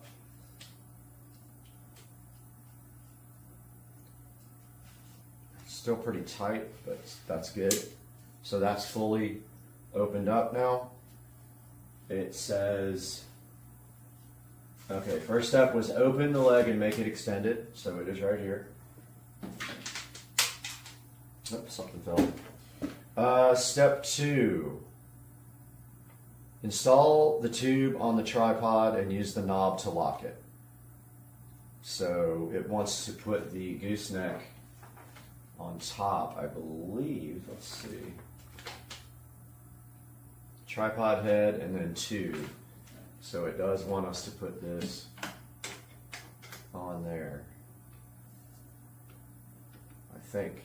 Well, okay, so there's an adjustment you have to turn, and of course I dropped it.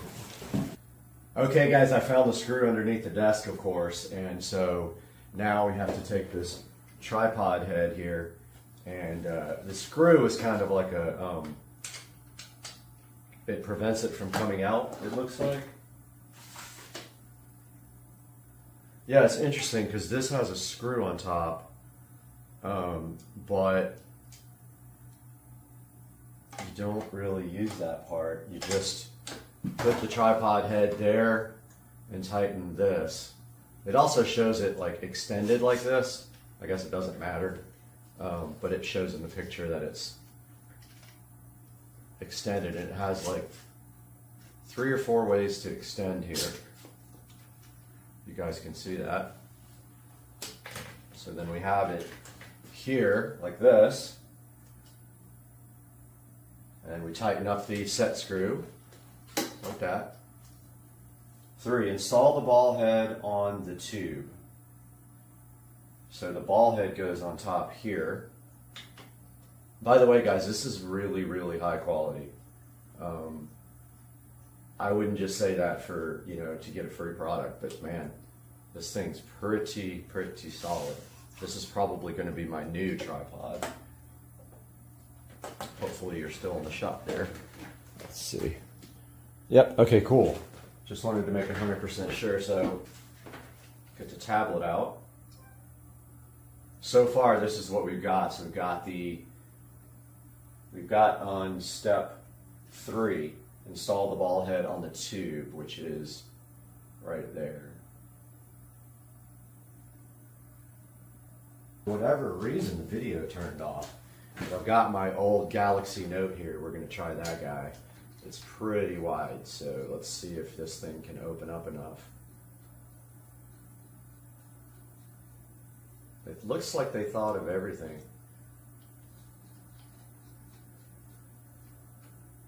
Nice. Okay, yeah. So here's the way it looks with the phone installed on it, and I hope you guys can see that. It's a little bit too high. Let me drop this a little bit so you guys can see what it looks like with the phone installed. And so if you notice this guy right here, here's the gooseneck, so you can literally bend and do this whatever angle you want. And let's see, that little screw came untightened, but see, this is cool because it's really sturdy. It's well made. I really like all the adjustability of this thing. I like the fact that you can change the camera to either direction on the actual mounting plate here. You can either mount it from the bottom or you can mount it from the sides. I do like the screw down thing. It's a little less convenient than having a spring clamp, but it still works great. It keeps the phone in, and this is an old Galaxy Note 2, so very old. I like the adjustability of the length of the tripod, and I like the fact that the thing feels well made, and I am definitely saying right now that I'm going to go ahead and recommend this product. So I'm going to get a link for this guy, and that's going to be in the description. And I highly encourage you guys to pick this up if you're looking for a tripod. He did not send me the listing, but I'm going to find it. So I'll figure that out. I'll have that all in the description below. I'm so glad you guys got to look at this. I think what we're going to do now is put the actual phone on it and walk around a little bit with it and just kind of see how it feels as a, you know, as an actual, like if I'm going to carry it, because I do carry mine around a lot, and the other tripod that I have, I already did a review on, is much lighter. So what I'm going to do now is raise the legs, if I can remember how. So you just go upward with them. So those are all raised like that, and then there's a tightening screw here. Now this guy's ready to just be, you know, you can walk around with it like this. It's a little bulky to do that, but it works fine. So I'm going to switch to this now. Okay guys, so this is from the new tripod, and I don't know what to call it right now. Phone floor tripod is what I am going to call this guy until I get the official listing. There's the box it came in. Let's see if the seller is actually listed on the box. Let's see. Nope, it doesn't say the seller, but I will contact them if I can't find the listing, and I'll make sure that it's in the description. But yeah, this thing's super solid. No problem at all, like carrying it around like this. And actually, you could ditch the gooseneck too if you want to, and you can just put the phone mount directly on the top of the tripod, and you don't need, if you don't need that extension, I'm saying. But I'm carrying this around right now with no issues. I'm using one hand, and I can show you guys outside with this. There's the lovely pool that's turning green because it's getting redone. I can show you guys outside with the alligator is sitting right there. Right there.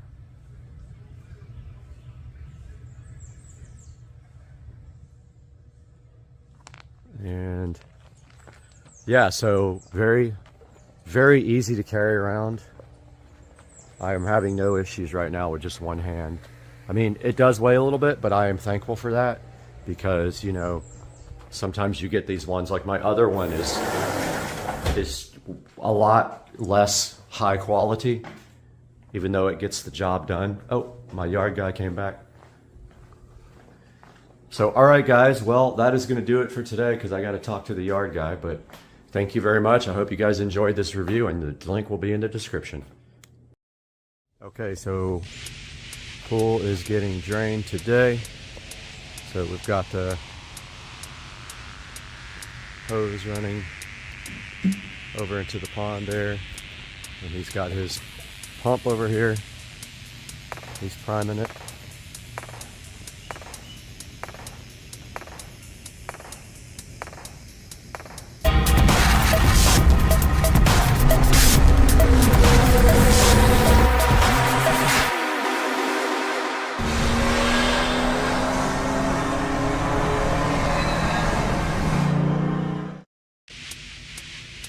And then we will be able to see on the security camera up there. So he's priming the pump now to drain the pool.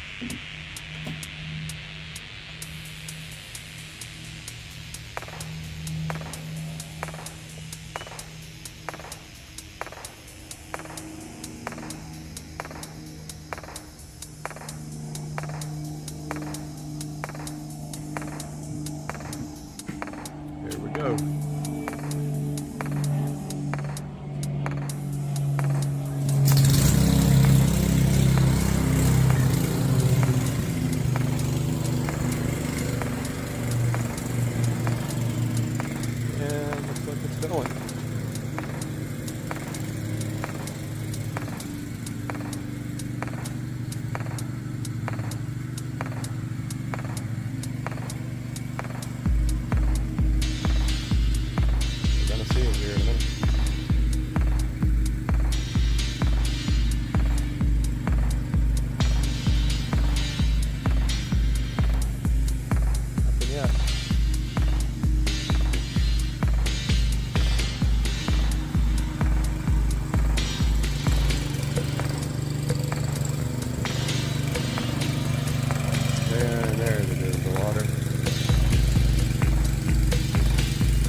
Fuel is draining.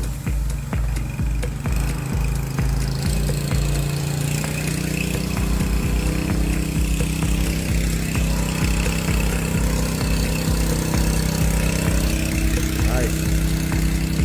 It's actually going a lot faster than I thought it would. That thing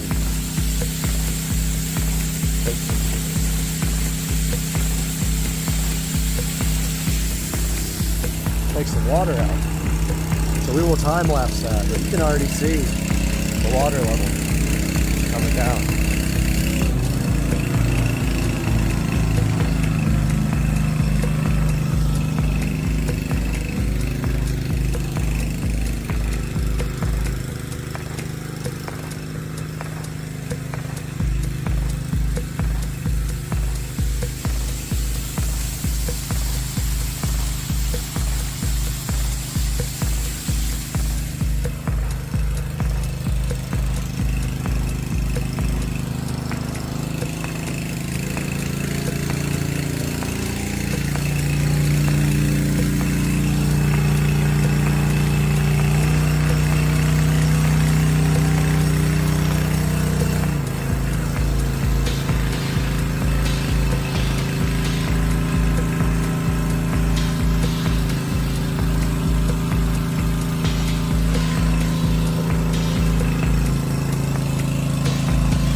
That on.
All right, guys, welcome back to the channel. Something exciting just happened. The materials have been delivered for the shed that is going on the side of the house. They just dropped everything off and we just paid the deposit, and now all we are waiting for is concrete to be laid on August the 8th.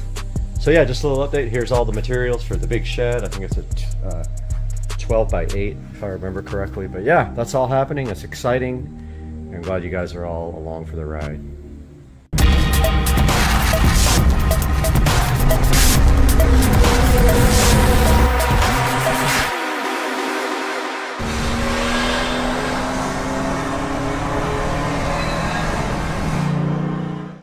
Making a label with my brother label maker, which by the way has a fatal flaw. If you leave all the batteries in it, it drains the batteries overnight. But anyway, we're gonna make a subwoofer little printout indicator for the wall plate. So let's go ahead and go, well, let's do a capital. This thing's so hard to use. I think it's that, and then lowercase subwoofer.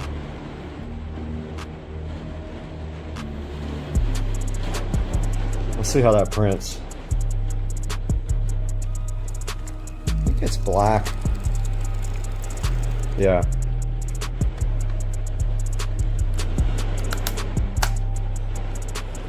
It's interesting. I'm gonna go ahead and peel this off. I need 2 hands for this. Alright guys, we got our label made for the subwoofer jack with my label maker, and that is looking good. And we're just literally waiting for speaker wire to come in the mail, and then we can start wiring up these speakers where I can get in the attic tomorrow and pull the wiring. Well, they drained my pool to do some more acid washing on the finish because they weren't satisfied with the way it came out, so pool is refilling again. So I'm going to go grab the other hose so we have 2 hoses going.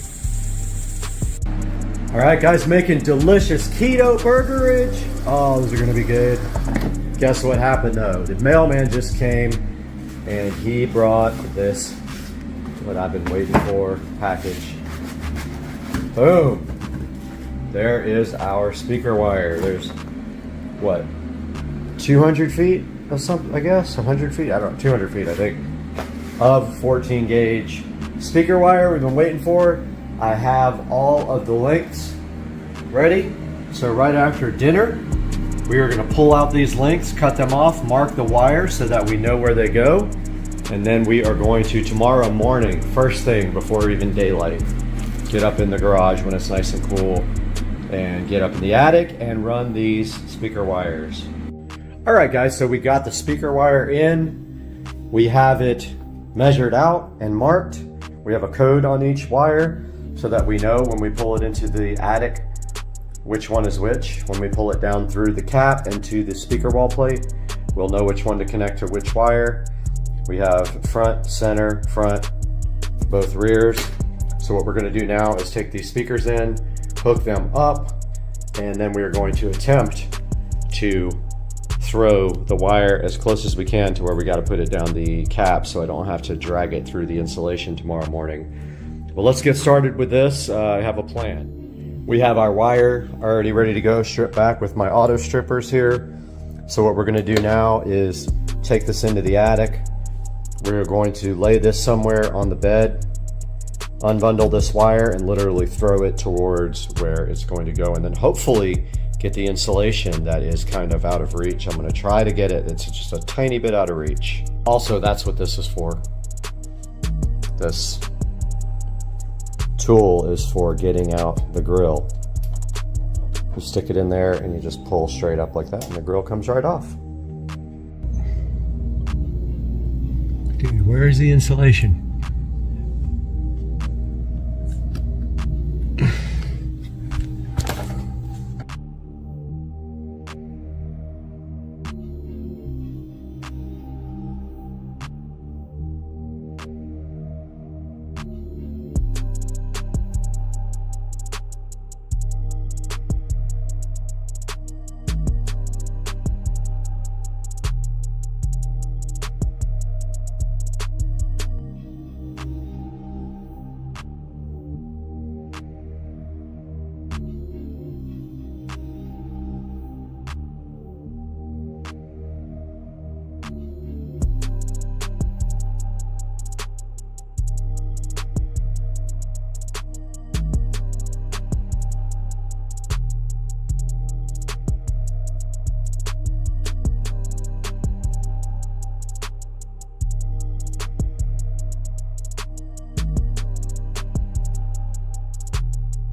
huge update, guys.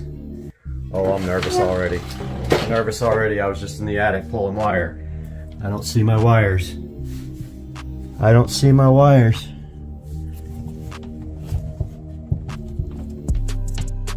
Okay, I see some wires. I gotta pull them through.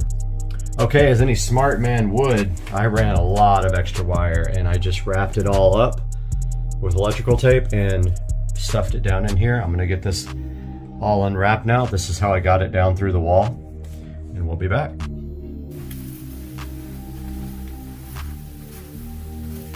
What's up, guys? We have some fun gonna happen now. We are going to install our home theater plate and prep all of our wires. We have a lot of wires to prep. So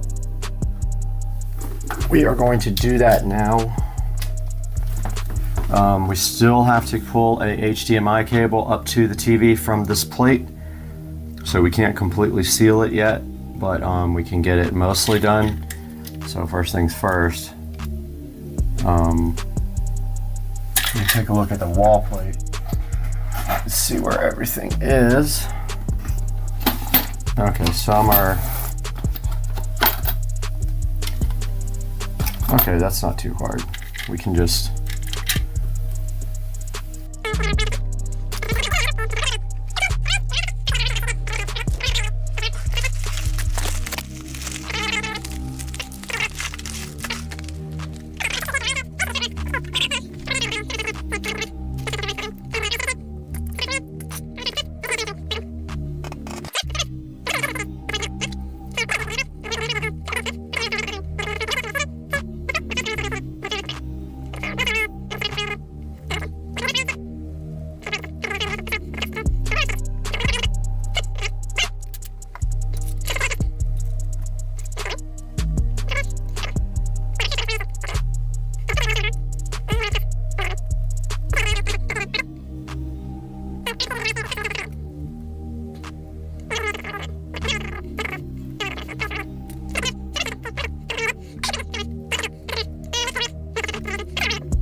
Okay, so what we're doing now is the dresser up here.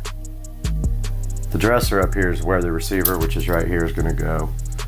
It's literally going to go from right up here to right down there. So it's probably, it's 2 feet to the wall plate. The wall plate's not centered though. So that would be, I think if we do 5 foot or 4, let's see, 5 feet would give us, would that give us enough to get over to that side? 5 feet would get us to that side as well, with some room to spare. Let's do 5 feet chunks of wire.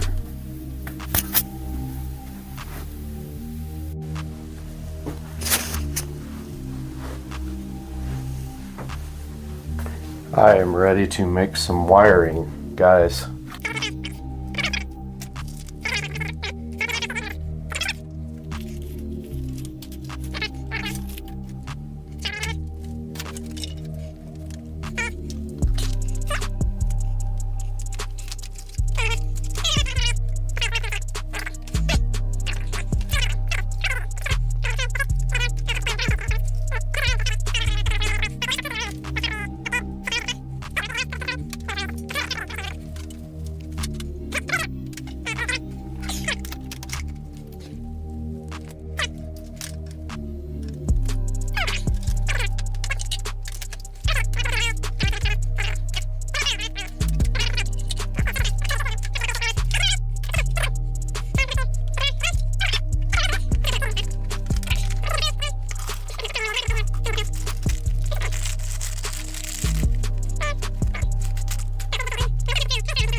All right, now I can see, guys. I literally cannot see up close anymore. I have to get glasses soon. Surround right. These things are fun. See, banana clips right there.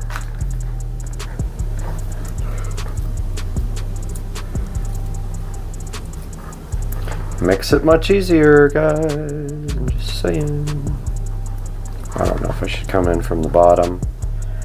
What do you guys do when you hook these up? Do you come from the bottom with one set? Like this?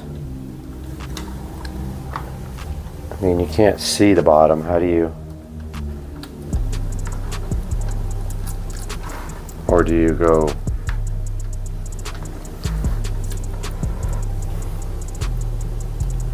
How the heck are you supposed to do the bottom when you can't see it?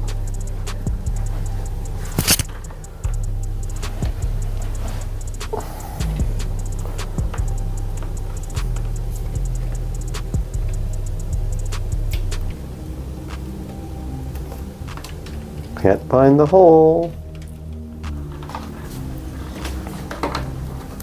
I guess I can just come up from the top.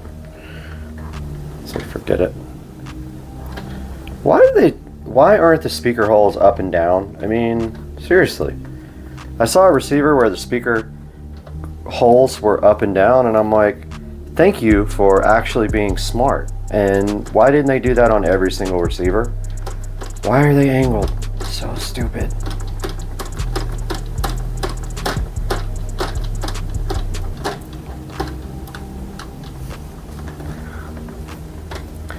Okay, the first one's in.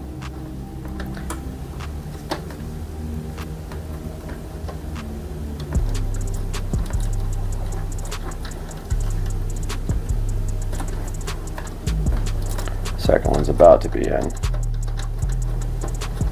Wish I had like a drill that had an attachment for these, so you could just tighten it down with a drill. Okay, so that is surround right. Next.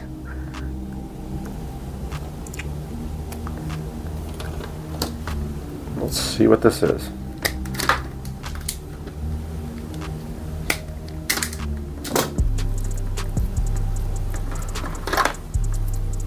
Here's our next one.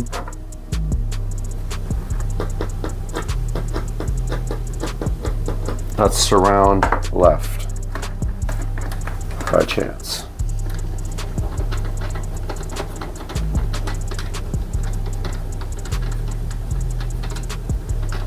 You know what I'm talking about, right, guys? These speaker wire holes should be freaking up and down, not diagonal.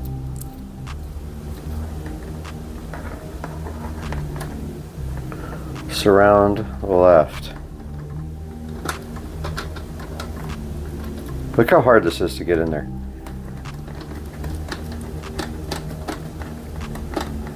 Man, this thing's borderline old, I think, because it still has component video and composite video. No Wi-Fi, but I have a little adapter to bring LAN for this. Got the little power line adapter. But yeah, you don't see, they don't put composite video and component video on receivers anymore because there are no components that use it. If you see one with S video, you know you got a really old receiver. They probably don't have HDMI either. Notice here there's a 5-volt output. Never noticed that. There's a wireless LAN adapter available for this guy. Wi-Fi adapter. Didn't know it had a 5-volt out. That's awesome. Can use that definitely for something.